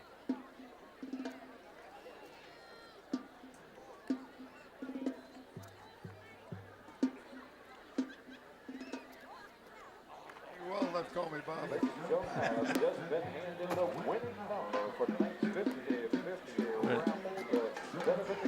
All right, ladies and gentlemen, we enjoyed watching the Kecoughtan High School Warrior Band, and we have another treat for you right here at halftime. The great Bob Hentz, former member of this crew for 35 years, covered high school sports here in the area, still watches shows on LSC. Bob, thanks for joining us tonight. Well, it's my pleasure to come up here in the booth, fellas. All the new equipment you got, I feel antiquated. Well, soon they're going to have robots, and Wu-Bei and I'll be down on the sideline. There you go. No, I want to congratulate you. We've been looking at your program here. Wu-Bei and I both were lucky enough to go to the Athletic Hall of Fame of the Lower Virginia Peninsula dinner the other night, and where you were inducted as a member of the Hall of Fame. Your name will now be memorialized on the wall of the Boo Williams facility. And I want to show the fans there, Bob at the bottom there. Yeah. Bob, that's quite an honor. It is. You know, to be recognized for something you enjoy doing. To me, there's nothing better than athletes in high school. That to me, they're pure. And you can't expect them to do stuff you see on TV, but some of them still do it. Well, you've seen some good ones, haven't you? I have some real good ones. And I'm real humbled to get this award. That was unbelievable. Well, 35 years, Bob. Talk about, I know there's been a lot. Talk about some highlights that you've seen over the years, broadcasting and just seeing some great players in the peninsula. You know, when you're in the Hampton area and you just see so many kids that have excelled in athletics and football and basketball especially, and track as we saw in the induction. But, you know, you have to go back to the two athletes I think that just blew me away is Allen Iverson and Ronald Curry. Two guys that just epitomized athletics. You just don't expect that kind of things at the high school level. Well, that was a real treat to watch both those guys. Yes. Now, Bob, you just got back from a high school reunion. I was telling the fans earlier that you were out in Iowa? Iowa, yeah, a little small town called West Liberty. We had 1,800 grown up. I had 31 graduating class, and 11 of us showed up for the reunion. So pretty good average there. That's pretty good, yeah. Now, you came here to the city of Hampton and started teaching at Sims Junior High. No, actually, yeah, Sims was my first job. I went to school in East Carolina. Back then, they recruited you because there was not enough teachers. So they went down and recruited me to come up here. Well, it was a no-brainer because I had a brother up here teaching. So this is where I ended up, and he left and went to the civil service, and I just stuck here. And you end up at Bethel High School and, Yep. and somehow worked your way into the crew here. Well, How'd that start? Well, it started in 1980. They wanted to do the Hampton-Bethel football game because the winner went on to the state championship, was one of the four in the state championship. And they asked the former coach, Bolin Shoup, to do it. He said, no, I'm not going to do it. Ask Bob Hentz. So they asked me, and I said, sure, why not? And then Tim and I was like, we just went together like peanut butter and jelly. That's Tim Cole. Tim Cole, what a great guy to have as a novice at this. He did the sports over at Hampton University, football and basketball. Did the Hampton Goals. So, he had all this experience doing play-by-play. I just sit back and, when he'd shut up, I'd talk. Well, talk about some of the best games that you broadcasted with Tim. Oh, man, you can't pick one good Right. game. It'd be hard, but you have to look at the state championships that Hampton, Bethel, Right. and Phoebus did in football. That was just unbelievable. And then Allen Iverson just took the team on his back in the basketball game when he won the state championship. They were behind, and they should never won it. And at the football game, they're up in Richmond. They're behind 16-0 in the fourth quarter, tie it up and win it in overtime. Amazing. It's you go back and you say, wow, I got to be part of that. Now, I'm surprised that you didn't recall the great game we had on the top of the dais at Dinwiddie about 10 years ago on a cold afternoon, and Fee was playing in the state championship. They're down 14-0. Yep.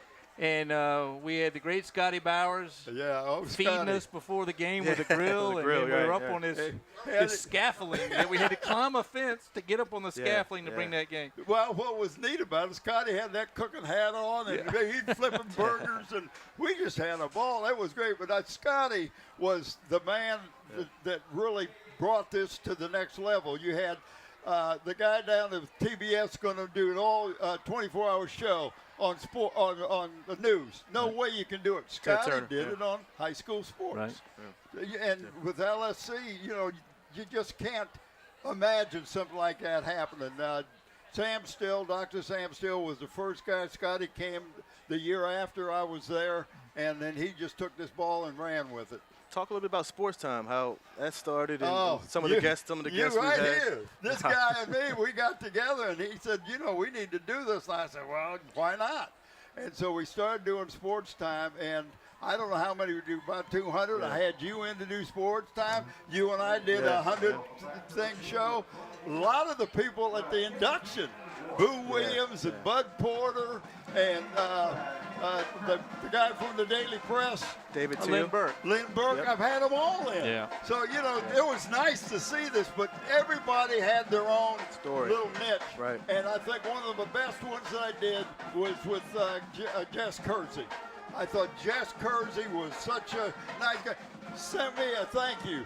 Oh, wonderful. Yeah, I mean, this is, that's the top of the list. You can't get any better than that. Well, put your analyst hat on, Bob. What does Kecoughtan have to do to come back in this game? Listen, Kecoughtan impressed me running the ball, but they kept shooting themselves in the foot, either dropping the ball. They didn't lose any fumbles, but the holding penalty on the first thing, I'm impressed that they can run against Hampton. Both of them will make adjustments during the second half. We'll see what happens. Well, I've seen stranger things. Teams come back in the second half on a 24-0 game. You got that and right. many of the times we've been up here with you. I want to thank you again for being with us, Bob. And thanks for all your help. Thanks for coming up here, man. Appreciate it. Wube and I, we wouldn't be here without you. And we really appreciate all you taught us. You're making me blush. Oh, we enjoy it. The great Bob Hintz, member of the Virginia Lower Peninsula Hall of Fame, and deservedly so. Thanks again. I appreciate it, fellas. We're about ready to get ready here for the start of the second half. Bob's going to make it down to see all the hundreds of other friends he has here. Bob has been meeting and greeting old friends the whole first half. I'm glad he could break away and get up here to join us, but I want to thank him. Ube and I are looking at a 24-0 score here. The Crabbers lead it. About less than a minute to go here before we start the second half. On what has become just a gorgeous night here at Darling Stadium. There's not many bad ones here, especially in September and early October. Fans, we want to be sure that you understand these games are here most every Thursday and Friday night. And come on out and support these young men and women that come out here and play music and cheer and play football for you. Get out of here to the ballpark and see a game. Bring your family. There's plenty of good food down there. Wube was his wife's sitting down the street, so I'm down the row here. I don't want to say what he ate before, but he's not going to be hungry. That's all I can tell you. They're good concessions down there. It helps to know people, I guess, in the concession stand. So. Well, you had a good-looking barbecue there. Barbecue is what he had. Yeah. So you see him hiding down there. No, it was great to have Bob up here. And I truly feel like it taught you and me a lot about not just how to do this, but the spirit that he brings to the broadcast. And absolutely. Great we miss seeing Bob on a weekly basis. Our great crew bringing you these beautiful pictures. I'm telling you, the field is almost as green as it is there. It's the field here at Darling looks good. We did have that little bit of rain this week, but the field's tight. Nobody slipped out there. We just seen a lot of slippery hands for the Warriors, and they're going to have to kick it away here to start the second half. So Reese Robinson is going to kick it off for Kecoughtan. 24-0. 2 touchdowns by Bellamy on long tosses from Cam Stevenson. The other touchdown, Cam Stevenson's run. He's got 2 two-point conversions. So Hampton's going to get the ball to start the second half. Let's see if they can add to that 24-0 lead. Like Bob said, they did a good job running the ball, which has given Hampton some trouble. I think it's surprised. I'm sure Mike Smith has had that discussion with his defense. I'm sure he has. Robinson with the kickoff. Just bobble by as soon as we Butler. say it, It looks like ball's still Kecoughtan. being kicked around. The Kecoughtan grab it. Either that or the Crabbers push it out. I can't see where the ball. I think the Crabber ended up on it. It's close. That's number 30, Caleb Diaz. Not good hands that time. So slipper hands on both sides. The second half starts with the Crabbers, but they don't get possession. They're inside their own 20, which is their worst starting field position of the night. So Kecoughtan almost got their break, just couldn't get the ball in the kickoff. The problem when you're the Kecoughtan Warriors playing a team that comes in at 4-0, you can't give away the breaks. Right. You got to have the fumble pickups. You can't drop the ball yourself. The little things. Let's see if Coach Coley's got his squad ready to go here in the second half. Cam Stevenson is not back there. That's Isaiah Banks, number 6. Direct snap. They usually goes with direct snap, and once the flag down, as Banks takes the direct snap. There's a flag down. It's the second time they've run their play and the second time they've gotten a flag. So it looks like it might be an illegal motion on We'll have Hampton. to work on that play a little bit because that again, that's twice they've direct snapped to Banks and twice they've had a penalty. Illegal shift. As you see, hey, Majed also playing fullback. Nowhere to go there. Good tackle. Big number 88 for the Warriors there. That's Terrence Hubbard, who's had a good game, especially in the second quarter. He's gotten stronger as the game's gone on. Good start the second half for him. Crabber line awaiting the ruling. Legal shift moves a decline. Second down. So the Warriors rather get the down out of the way before they get the before they give the yards up. That's aggressive by Coach Coley. I like that. Declines of penalties, so it's going to be 2nd and 10 from the 19. Here comes Rodriguez, play receiver, number 2. He comes out here with Bellamy to the near side. Smith puts Stevenson back in at quarterback with Highsmith. Caleb in the backfield. Diaz in the backfield, number 30. Stevenson under center. Goes to Diaz. Diaz goes far side. Good cut, good up move, cut, up move, if I can say that 3 times. He picked up about 5, maybe 6 yards. So a different third down. So there's the difference in the down. different back is Diaz is a Caleb Diaz, is a 5'10" 5'10", junior. 192-pound junior.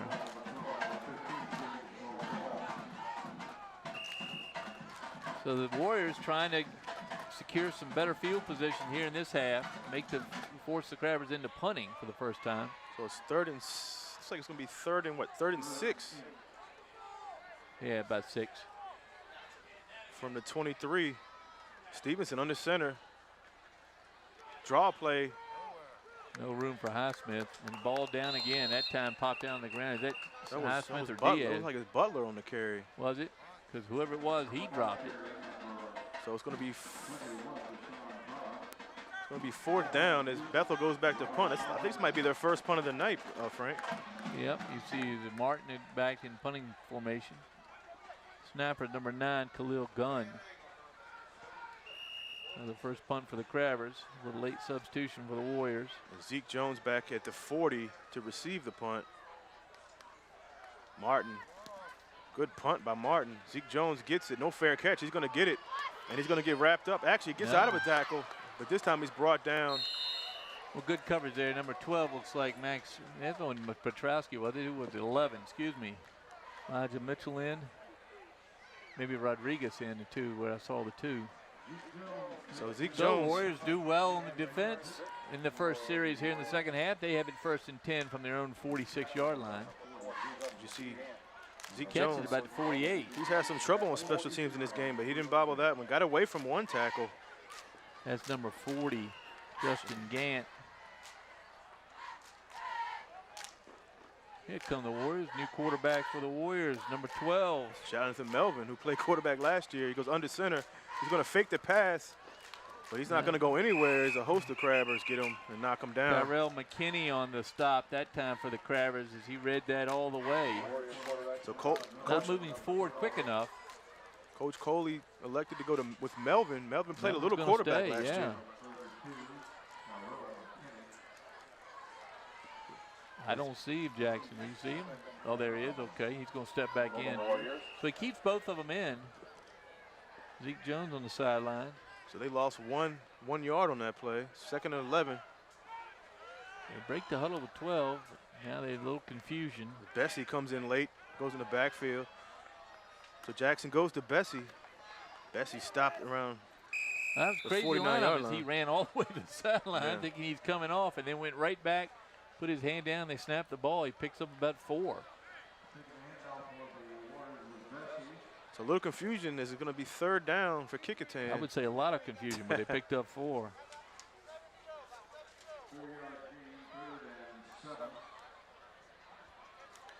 The Warriors looking for the first down here of the second half. Trying to get across midfield. So 3rd and 7 from the 49. Oh, nice tackle by the Crabbers. Number 53, Orlando Robinson, just swept across. Knocked down the running back. That was Bessie again. Bessie's getting a lot of work tonight, Frank. And he looks good. Don't remember Wearing him from. kind of the bright green shoes. So 4th down for Kecoughtan. They're going to go for it around midfield. So at the 40. Well, they need every possession they can get. Coley showing a lot of aggression here, and that's good. Jackson under center. Goes back to pass. It's going to be intercepted. That's Majette, their linebacker. Again, going to number 8. That's Nate Persinger, but nowhere near him as the Crabbers basically lining up to catch an interception here. Jackson looked him Rajon off, looked right at him, and Ball Majette. wobbles a little bit, and Majette right there, the ball thrown way ahead of Persinger. He's able to bring down Majette, or that would have been a big return. So 1st and 10 Crabbers, their own 39-yard line. Martin centers the ball. Cam Stevenson in the backfield. With Highsmith. Stevenson's been playing shotgun and under center most of the night. Man-to-man coverage by the Stevenson back to pass. one of the Warriors. He's got Bellamy. I'm sorry, that's Gaskins, far Gaskins side. makes his first catch of the night. Get Gaskins and Bellamy mixed up. They both same body type. Same body type. Yep. Of course, Bellamy is 10 and Gaskins is 8. Both had vital roles last year, Frank. This year, no Daz Newsome. Well, no Daz Newsome, but these young men have played well since they were freshmen. We've called their name. And Majette is the other one. I got to say, I've enjoyed watching him grow. Majette just is a senior as well. The 3 of them have played, I'm going to say that maybe not starters for 4 years, certainly for 3. Well, Bellamy and Gaskins were starters last year. Majette, I think, rotated. I actually think Majette started last year as well. Stevenson in the shotgun. He's going to do a little lateral pitch to Highsmith. Highsmith still on his feet. Is he going to get about 5 yards on that? He got a 3 on the fall. If you look at the bottom of that pile, you see his feet. Big number 88 again. That's Hubbard. Hubbard right on the tackle. As you watch from his left defensive end position. Of course, you have to respect Stevenson on the far side, so they go to him and he pitches to Highsmith. That's Melvin, got him. Yeah, and Teray Newsome, number 7. Yep. Kecoughtan. The junior, 5'10", 190. You know, talking to Coach Coley, like we said in the pregame, Frank, they're still young in key spots. I mean, a lot of these guys are juniors, but, you know, they're still relatively young, with Jackson only being a junior at quarterback. Stevenson in the shotgun, in the option. He pitches it. Good run. He almost gets a first down. Yeah, that's Caleb Diaz again. So as you see, kept his feet, he would have gotten the first down. A good defense reading the pitch. it's a good play call by Hampton. Is this going to be? I think they've got it, but it's close. 4th down is what he says. So what decision in time for Coach That Smith. time, a nice trip up back there by the Warrior tackler. They're going to measure.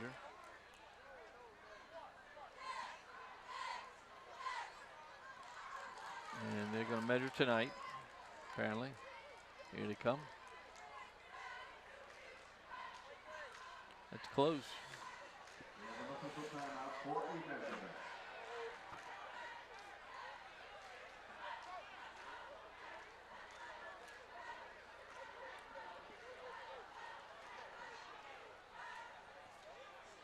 Good camera work out there. You can see what the official's looking at.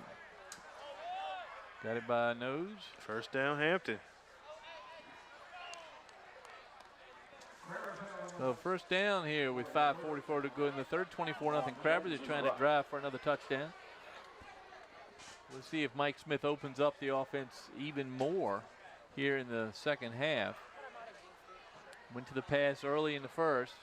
2 passing touchdowns out of the 3 TDs for the Crabbers. 1 passing 2-point conversion. So Stevenson gets the play. Only 1 delay of game tonight. So they're getting the plays in earlier as it's 1st and 10 from the 49. 24-0 Hampton. Julian Martin with Amir Folks right next to him, the right guard. Bunch formation here is Highsmith gets it. Good blocking up front. He spins and gets a good gain out of it. So Highsmith's play is to break through both lines to get up and pick up about 6-7 yards there. Nice play.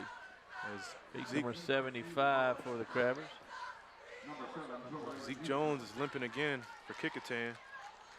And a tackle there by Zeke Jones, but it kind of rolled him over and got another yard. Give him 7 on the carry.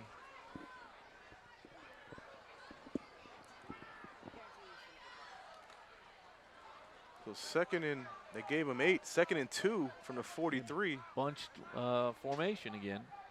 Kind of a 2-point conversion formation. Stevenson under center. Goes back to Highsmith. He gets maybe a yard. As soon as we thought Smith would open it up, he closes it up. That clever Hubbard again on the tackle for the Warriors. Clever Mike Smith switching it up. Man has won over 10 games a year for 47 years. Wow. 478 victories in his 47th season. And that puts him 3rd all time in the history of high school football. Now we've talked about it. I don't think there's a chance No. that even if he won every game for the next 10 years that he could catch the 2nd place guy. Yeah, it would take him at least another decade to get in 2nd. Stevenson back to Highsmith. He fumbles but gets it back. I think it's on the ground. No, I think it's still loose, and I think the Warriors came up with it. Ball was all of a sudden it's gotten mighty slippery for the Crabbers this half. And Kecoughtan gets it. Kecoughtan does get it. So the turnover for the Warriors. They get the break they've been looking for so desperately here in this ball game. It looks like it's a Crabber on the field. 2 Crabbers. For sure, with his fingers up there. And you feel bad for the running back as he bobbled it. Highsmith bobbles it, and then he has to go in there with arms extended. Yeah. And I'm sure it's not a pleasant place to be, the bottom of that pile, when you're down 24-0. I imagine the Warriors wanted that football. And they got it. 1st and 10, Kecoughtan for their own 42. There's great Jim Schaffner tells the crowd here.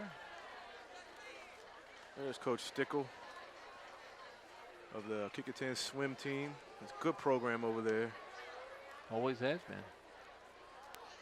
Jackson under center goes to Beeman on the far side. I'm sorry, that's number 5. That's Darrell Cone. He's a freshman. And I think we're going to see it come back. As Coach Coley says, he starts Darrell as many Cone, as 3. 875-pound 9th grader, and I think it's going to come back due to a hold. One of 3 freshmen that have significant roles, Frank, on Kecoughtan, as you see the on hole the here. left side. I don't see much. Maybe There it right is. here. Yeah, There's the hold, yeah, number 15 with the grab. It's James Mazzell. Moselle with the hold. And the Holding offensive linemen during can the get run. away with it if they have their hands inside and they're up on the collarbone. But when you're down around the waist or you got your arm wrapped around your defender, you're going to get called every time. That moves the Warriors back. Another holding penalty. It hurts.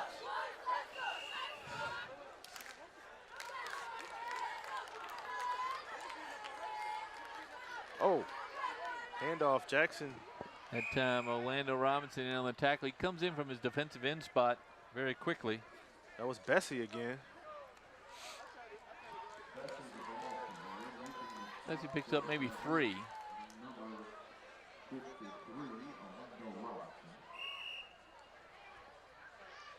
Robinson on the tackle for the Crabbers. So 2nd and 12. We'll see if Rajon Jackson tries to air it out a little bit. Going back to that trips far side. Bessie in the backfield. Jackson on the center. Jackson fakes the run to Bessie, but he keeps it far side, and he's going to get tackled with a gain, maybe a gain of 4. Give the credit to Mitchell that time to create something that wasn't there. A space to run forward. I'm surprised Mitchell didn't get called for a hold that time, but he keeps those hands moving and is able to keep his man inside while his quarterback goes around him. So 3rd down now and about 6. Warriors desperately need a touchdown here. 3rd and 6 from the 40. 24-0 Hampton. We're almost at the end of the 3rd. Very fast-moving quarter due to all the rushes. Offsides on. There's 5 yards for the Warriors. Flag thrown on the Crabbers side, so that's a 5-yard pickup By the without snap. having to snap the ball. Encroachment, defense, 5 yards. It may have been 3rd Majette. down. I didn't see the number. He was a little anxious. So it's 3rd and 1 now. Quite a difference. Yep. So let's see what Kecoughtan does here. Is they've been pretty successful with Jackson on the run. With Jackson under center, Bessie, lone setback. He goes to Bessie. Bessie stopped. I don't think he's going to be. It depends on the spot. I think they got him behind the 1st down marker There's our man where his knee went down. Majette on the tackle. He's going to be short. It's going to be a yard short. So another 4th down coming up for Kecoughtan at midfield. Officials timeout. They're going to take a Timeout for measurement. Hard to see for the officials, so they're going to bring the sticks out.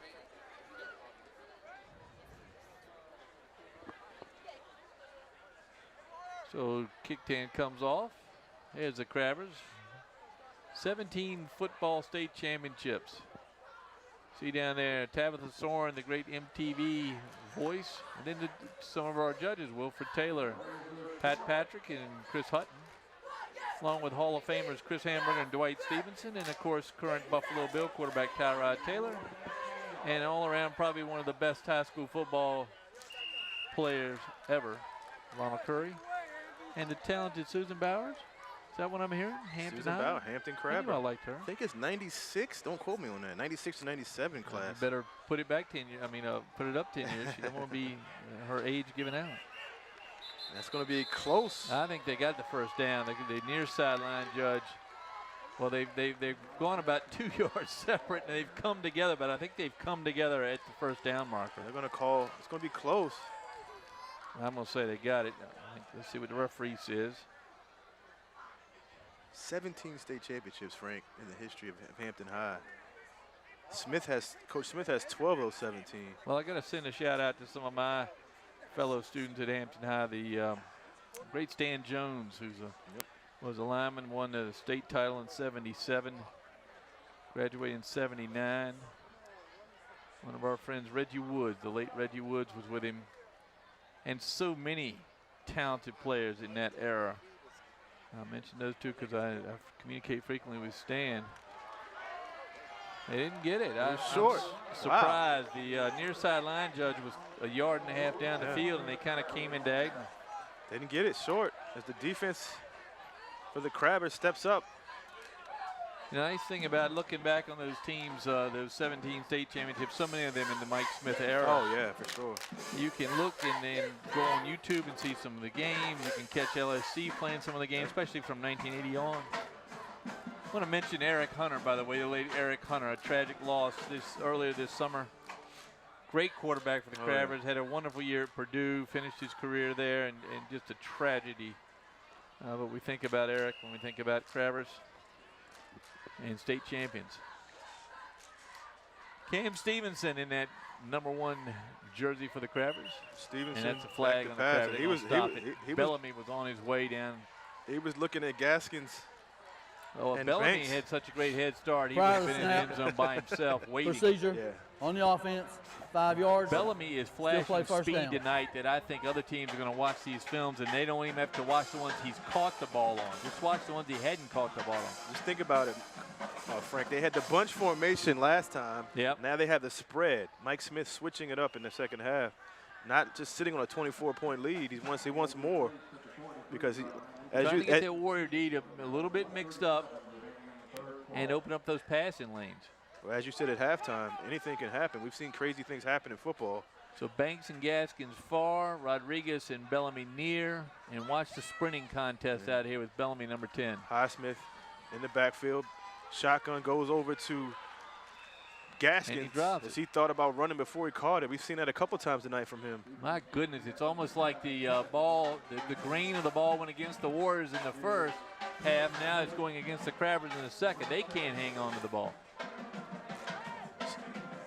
He had some green in front of him and just. Where's Tom Brady when you need him? Get that ball inflated right, we'll be all right. Both teams would be very happy if they had a coordinator there on the inflation of the ball. It just seems that both teams have had trouble hanging on to it. Again, it's not that cold. It is not wet at all. 2nd and 15 from the 43. Stevenson back in shotgun. Rodriguez and Bellamy near side. Another flip play to Highsmith. Nothing there. That time, Kecoughtan's number 7, Torrey Newsom, in on the tackle. Mitchell again. Mitchell's playing real well, and he's on the right side of the defensive line. Brasher, 54, right over top, and you see Hubbard there, 88.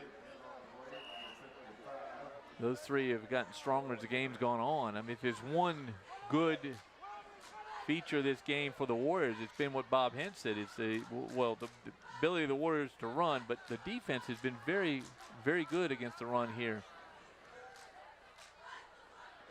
So Stevenson in the shotgun with Highsmith.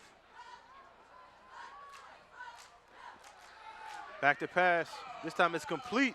This time Gaskins holds on to it. He's going to be short of the first down, but it's a good catch, good pass and catch from Stevenson to Gaskins. Well, you notice they zoom Banks by him to try to draw the safety and the other cornerback, and you see the speed there, and then Gaskins halts, turns, catches. He's got a first down. Now he's just trying to tiptoe his way down further. Good play by the senior. So it's first down for the Crabbers. Give me 4th down for the Crabbers. So it's going to be 4th and 5 from the 47. That might have been the last play of the third quarter.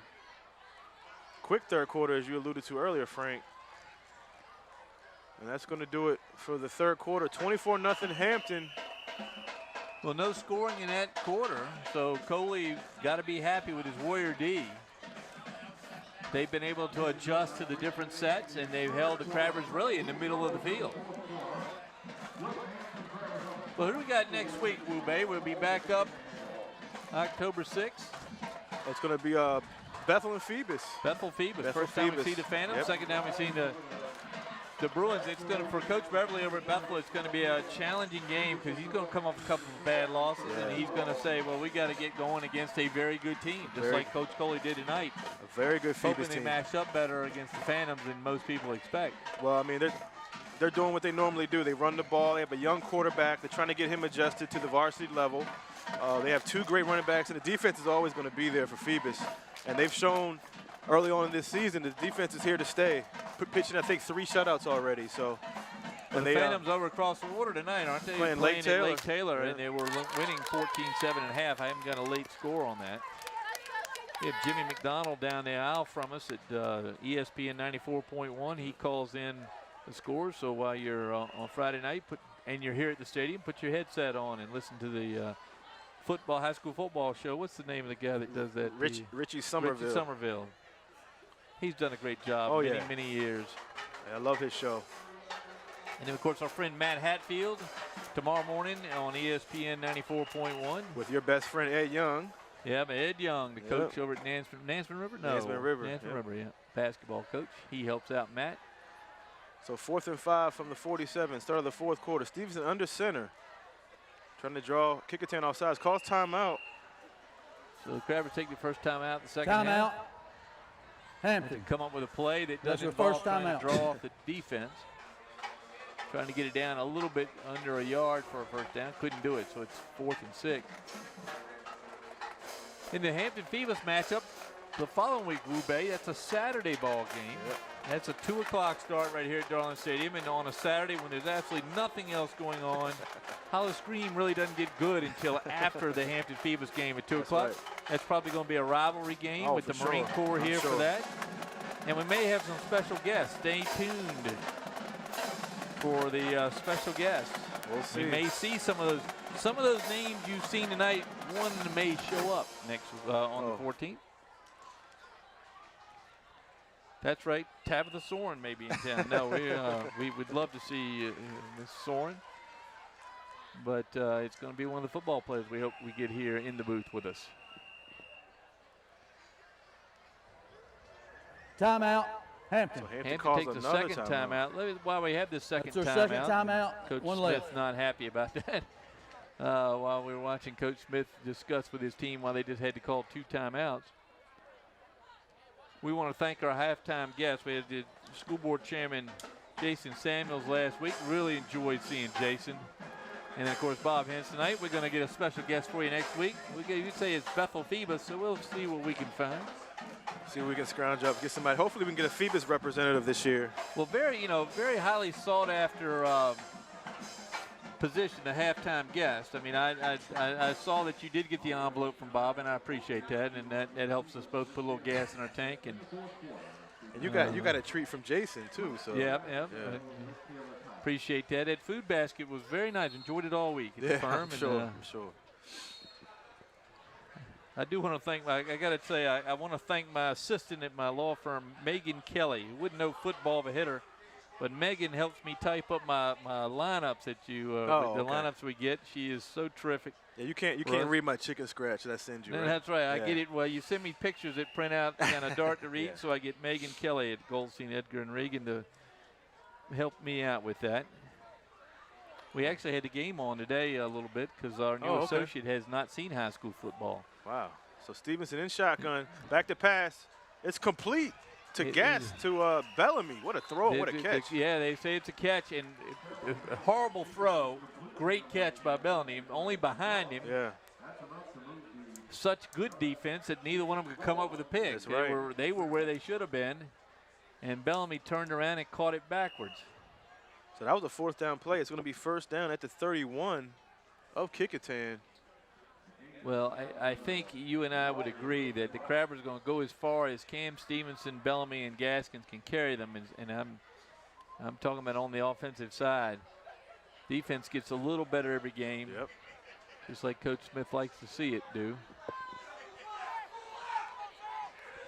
Pitch to Highsmith. Highsmith breaks a couple tackles, but he's brought down. Good tackle. Well, that time the coaches were screaming on the left side because Gaskins was man-to-man, and he was outside, and I think a throw to the end zone on the left side would have been a touchdown. Yeah, it would have. But instead they go with the play, Highsmith, but here's a great defense right there. Good tackle by Beeman. That's our friend Lee Beeman. Yep. Hadn't carried the ball that much tonight, but playing good defense. Very good defense. So pick up a 4, 2nd and 6. So here comes Gaskins left. Man-to-man on him. They've got an extra out this way. Crabbers have gone tripped right, and Kecoughtan had both safeties split. Stevenson fakes the pitch. Wide open is Gaskins. Bellamy. Bellamy. Touchdown, Hampton. And that was exactly where the safeties weren't. That is somebody reading the defense perfectly. 3rd touchdown tonight by Bellamy. As he's able to read the opening there, and Stevenson sees there's nobody in the center of the field. We'll see that in the replay. Safeties is split. The one had come over here anticipating the two receivers on each side. That time Bellamy had 2 on his, and the coverage stayed with those other 2.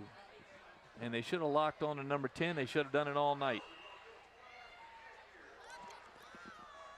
Oh, they're going to try an extra point. This is Benny Kecoughtan. Benny looks like he's got one. And a flag down, and have a little late hit there. So the kick's good. Penalty's going to be on the Warriors, it appears. Might be roughing the kicker. Yeah, well, Benny actually feels like he's in the game now. He's been roughed. Benny Kecoughtan, a senior, Personal foul. 5'10", 160 Roughing the pounds. kicker. Penalty will be assessed on the right across kickoff. the middle. It's hard to see from that angle, but not hard to see how fast he is. Well, I know Pulley was an all-state. Watch this. Here it comes. Now watch they stay on the 2 in the corner, and Bellamy all by himself. He had one man to beat the safety, and the safety had come over too far. He's a good-looking And athlete. Beeman not able to hang with Bellamy. Not many people are going to be able to hang with Bellamy this season. So 31-0 Hampton as Kecoughtan kicks the extra point. The first time they tried an extra point tonight. First time they've tried it in 2 games, isn't it? That's right. Yeah. Scored 36 points last week, didn't try it. They didn't. So 36 last week, 31 tonight, 31-0. Crabbers now 44-6 over Denby, 28-0 over Warwick. The single overtime game over Heritage, 28-26, and 36-6 over Bethel last week. Here's the penalty being marked off, 15 yards. That's for the So roughing the Kecoughtan kicker penalty. with a chance to knock it in the end zone now. He's looking. And quite a personality we saw in practice, having a lot of fun out there, working by himself, trying to get to be a better football kicker. Well, Coach Smith, he knows how important he can be, especially on that playoff run Hampton wants to make. So having a reliable kicker is always very key. Got an enthusiastic one. Let's see if he's reliable. Here he goes. Not much of a run back. That's going to be Nice position, though, right on the 1. Zeke Jones gets it around the 2, and he's stuffed. So the penalty hurts the Warriors. Their starting position inside their own 15. First and 10, 10:23 to go here in the 4th. 31-0 Crabbers. So Frank, 31-0. What do you think? Well, if you're the Kecoughtan, I think you try a few things here.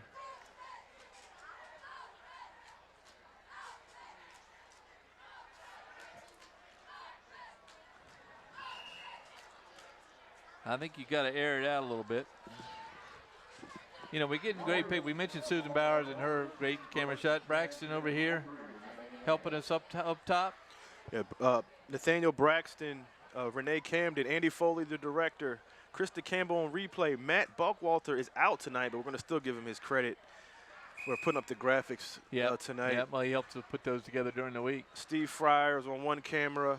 Alex Bagoli. Alex Bagoli, the movie star. And Randy with the mics and Randy Bagoli, the audio engineer in the truck. Krista doing that great replay, which is just, top notch. You can see with his HD camera work. So great staff here at LSC.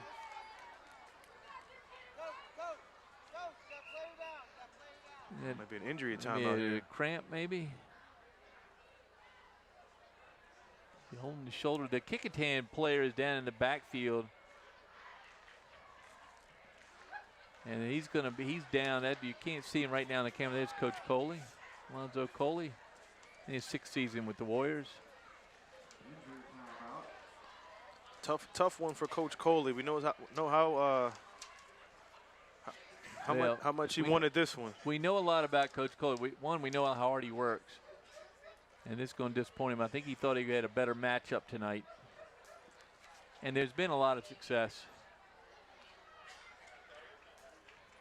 In a couple different ways tonight, but not on the scoreboard. So the Kecoughtan player is going to come off.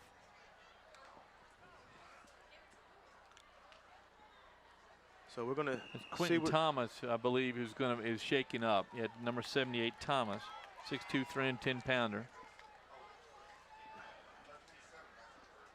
So Jackson under center. Left-hander looks to throw. It's picked off. That's Gaskins. That's time Gaskins holds on to it. So Johnny Gaskins in the book with an interception, his 2nd of the 2 weeks. So Gaskins picks it off. Jackson not having any success at all in the game, in the passing game tonight. The Crabber defense just waiting back there, and that time Gaskins, who's been all over the ball defensively. This time Gaskins held on to it, dropped the last couple in his hands. He held To on be to honest, this that ball's underthrown by 5 yards. And Gaskins right there and makes the play. So So next, the Crabber's going to try to tack another one on here. see the Kecoughtan cheerleaders. Well, they continue to root their squad on. Meanwhile, the Crabbers 1st and 10 from their own 14, excuse me. Stevenson under center this time. Handoff. No room there. Number 21 of the Crabbers. That's Butler. Darrell Butler. Glad, Butler 5. good to see him back. He got a little injury earlier on. They said Deshaun Parham is what Schaffner called the number. We work our best. Parham wearing 41 on our list. Butler wearing number 21 on our list. So Melvin on the tackle. He's back at his linebacker spot. good shot of the defense. Brashear and Thompson, the seniors there. Along with So- number 56. There's a loss of for one on the that play. Warriors. That's Chandler Perry. He's a junior. Stevenson under center. This time he pitches to Parham. Parham stopped for about a 5-yard loss. He almost pitched it to number 56, Perry. Perry actually in a better spot. He could have run the other way with that. The Crabbers moving backwards now. It's 3rd down and about 19. 25-7 Phoebus Phantoms. Is that what you're telling me? Over Lake Taylor. That'll be a big win and make it even harder on Bethel On next Bethel, week. yeah. And Bethel has a tough game next week if that score holds. Going over to Norfolk and picking up a key win would be great for Phoebus. Tough to go in over there because they play in those. Their stadiums are a little different. They're Yeah, smaller, they're usually smaller. school-based. Yeah, Got that artificial turf field down in behind Old Dominion that they play sometimes. Powhatan Field. Stevenson fake. And no room there at all. That's number 7. It's actually number 7, Marquise Marquise Jones, Jones. who has been playing quarterback. I apologize. Yeah, I'm sure he didn't feel real good about it either. The Crabbers have gone about 25 yards the other way. See, good There is tackle. nothing there. That's number 14. That's Avery Singleton. Singleton started off a year as a running back. Yeah, A couple years ago was a terrific running back. We got a new quarterback warming up for the Warriors over here. it's like Stevenson's back in Frank at quarterback on the 4th Antonio down play. Davis, a 9th grader, is warming up on the sideline. Yeah, Coach Coley's really impressed with him. He likes what he sees out of the freshman. Well, he's going to see some tonight. He's got 6 minutes left. 31-0 Crabbers. Little reverse play. As Rodriguez has some room, he's going to get stopped. Good tackle Very by nearly Kecoughtan. fumbled it, but he held on to it. And that is going to end Rodriguez's run. Not quite enough to pick up the 1st down. And Kecoughtan wasn't fooled on that one. So a good defensive series by the Warriors, and they're going to get a chance to see the new quarterback. I believe it is going to be number 18. This is Antonio Davis, 6'2", 210-pound 9th grader. 6'2", 210. Already put in the don't feed him too much line at the cafeteria, or don't stand in his way line, depending Right. on which one you get in. Antonio Davis gets a chance to come in for the Warriors. There he is, number 18. Look at the size of that kid. Got Bessie Good behind size him, the kid. junior running back. It goes to Bessie. Bessie stopped. My jet again inside to make that tackle. Let's just say there was no room there. Yeah. None. I don't think he got a step.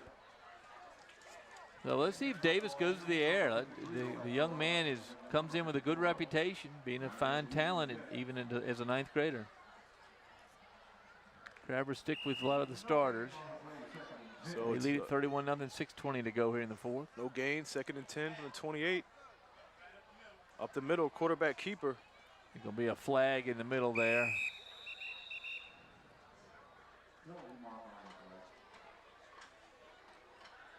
Can't tell who that it's be against Kecoughtan. So another penalty to hurt them in another drive. I think they've had a penalty in just about every drive they've had tonight.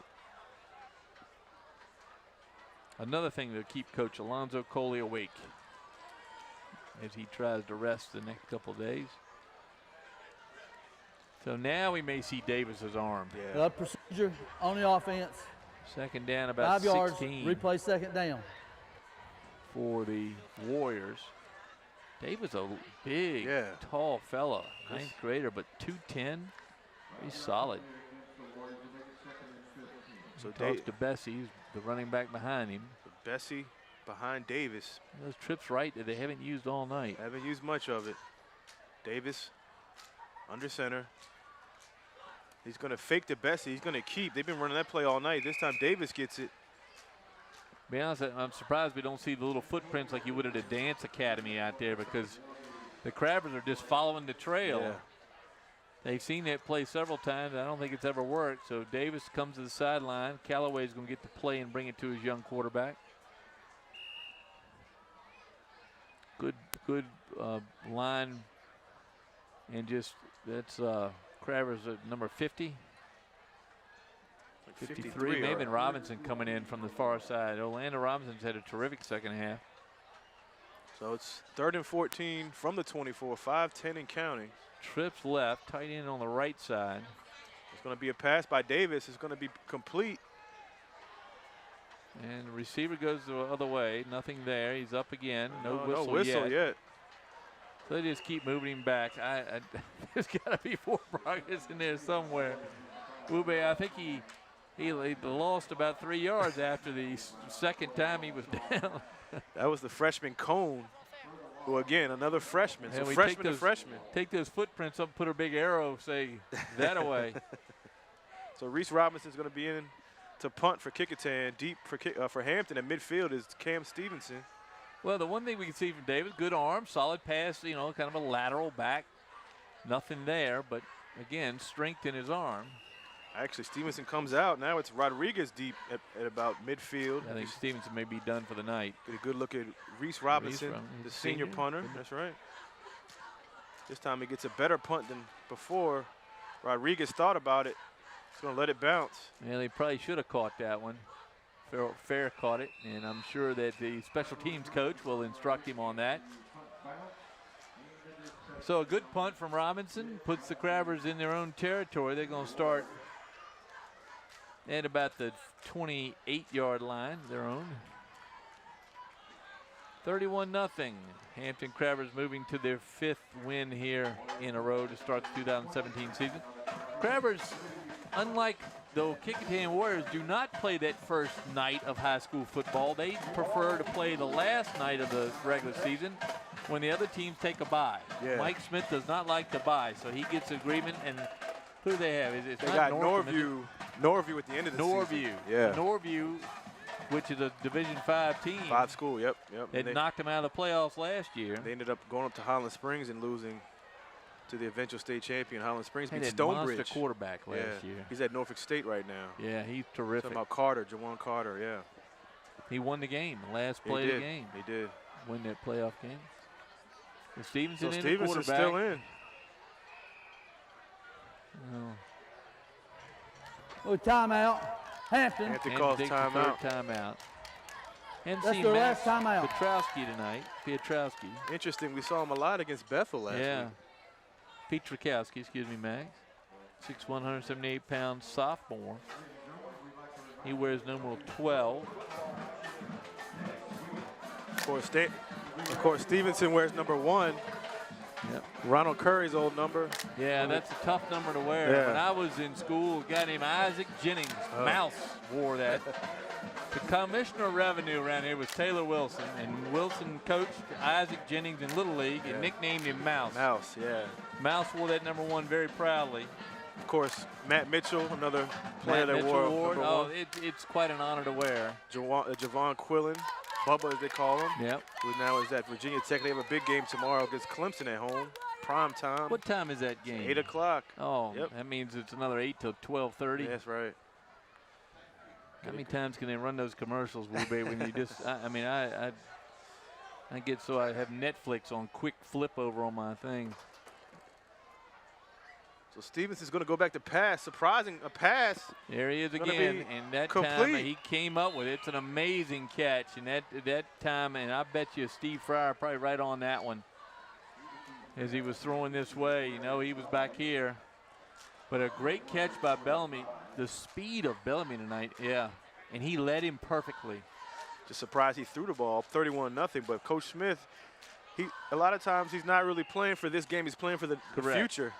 So as you see, good throw watch here. the throw and watch the catch here, and he hangs nice, on to it, and he nice doesn't play. move in his arm. What a great play by Bellamy. What a night he's had. See, if we were in the NFL, they'd be under the hood right now looking at a replay, but we got a replay here. Our hood is much quicker here. We were much quicker to the hood, thanks to Krista. We have a good hood. Yep, we do. So 1st and 10 from the 46. Stevenson's still in the game. He's still throwing the ball to Gaskins. Gaskins goes out of bounds. I think goes in the huddle and says, "Wait a minute, wait a minute. You've got thrown 3 to my counterpart on the far side. Why don't you go left sometime?" Able to pick up the pass. He's got the interception tonight. Banks has not caught a pass tonight. No. Number 6. Most of them have been to Bellamy and Gaskins, which rightfully so. They're the key players on the outside. Nobody can stick with Bellamy.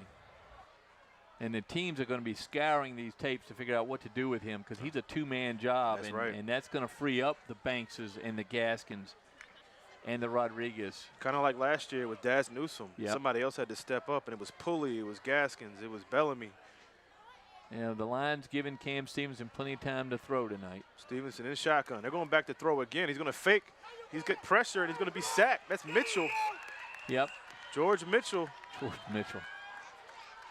He's a terrific talent. Stevenson was looking at Bellamy again. He's in the end zone. And at that time, I think he may have gone over here to Banks or Gaskins because they were open on the left. So he had a little pump fake. And Highsmith just couldn't get over there as Mitchell pushed his man in the backfield. Amir Folks matched up with Mitchell. So it's 3rd and 14 from the 41. 252 gives away to Mitchell. Mitchell 270, so a 20-pound difference, 18-pound difference. The Crabbers, no doubt, will go to the air, I would think, one more time to see what they can do here. Stevenson under center. Goes to Highsmith right up the middle. Here comes Highsmith. Highsmith still moving.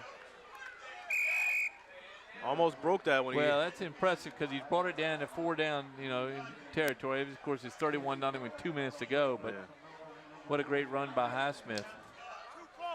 I thought he might go back to the air, and he may go to the air here on 4th down. There's a replay, as you see. Good block by Coleman. That's right. And he just carried Melvin with him. And Melvin's been terrific on defense tonight, but he carried him 6-7 yards. So 4th down and about 3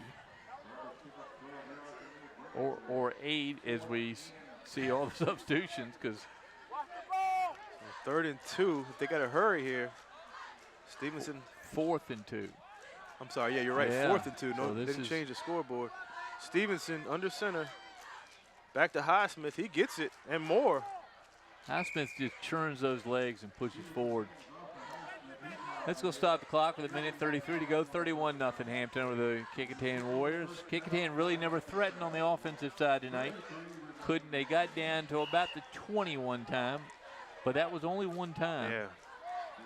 And couldn't capitalize. In fact, started going backwards. Ended up having to turn it over on downs in the 20. There comes Mitchell. And a possible momentum shift on the second half kickoff. If they would have got that fumble. Well, I think we got one of our players of the game picked pretty securely now, the guy with the 3 touchdowns. Bellamy, for sure. Jaquarius Bellamy, the 6'3", 192-pound senior receiver and defense or cornerback for the Crabbers. What do you think about for the Warriors tonight? Who's really stood out? I mean, our friend George Mitchell's always been one of my favorites. I'll go with Bessie. On the Bessie offense. had a nice night in the 5 yards. backfield. Bessie was a surprise. We didn't hear much about him in the past few weeks. In fact, we heard a lot about Melvin and Beeman and Zeke Jones, but Bessie was actually the guy who stepped up tonight for Kecoughtan. Alicius and an A-L-I-S-I-O-U-S. Alicius Bessie, a junior, 5'9", 165 pounds. A guy we'll see a lot more this season and next. Bessie with some strong rushes tonight. Kecoughtan has a lot of impressive juniors on that roster. As we see Marquise Jones back in at quarterback. Goes back to Highsmith. Late handoff. Yeah, he and the defender are holding on to the ball. I think James Moselle had his hands on the ball as much as Highsmith did. So 29 seconds to go. That may do it here. Crabber's going to win it 31-0 over the Kecoughtan Warriors. And that is going to be the ball game. Well, Coach Coley's going to be disappointed. He's got some positives to come out of here. Yeah. Bessie is one. We named him player of the game. But I think he saw some good defensive work, although he gave up 31 points. 3 of those touchdowns in the air. You know, I've said this before. There's no surprise why Hampton is good. No. You have a legendary coach like Mike Smith, third all-time ever, and you see why. I mean, this is supposed to be a rebuilding year for Coach Smith. He has a quarterback who split time last year. He has all new line. He has a new running back, and he just. I mean, it's 31-0. It's amazing how he puts a team together. Got a 5-0 record. Yeah, that's right. They head to, where do they go next week? They have at Todd Stadium next week. Got to be up so. top, maybe Yeah, Todd, Minchville yeah. or. I think they have Minchville, I believe. Yeah, they haven't played Minchville yet. So, well, you see the teams shake hands. Want to thank our crew here, Andy Foley and his team that put this on there. Thanks so much. Thank our halftime guest, Bob Hintz. Glad to have Bob up here. And we thank all of you that watch us. We really enjoy bringing you these games. Hope you follow us on Facebook at LSC 46 and 48. And, of course, on the FiOS, it's what, 22, 23 on the FiOS. 23. Yep. So thank you for following us. We enjoy bringing the games. Glad you could be with us. There's Mike Smith giving some hugs to the coaches. Final score here, 31-0 Hampton. On behalf of my partner, Wu Bay Gabrade, Frank Edgar saying goodnight. Join us next week here, Friday night in person, and watch us on LSC 48. Good night.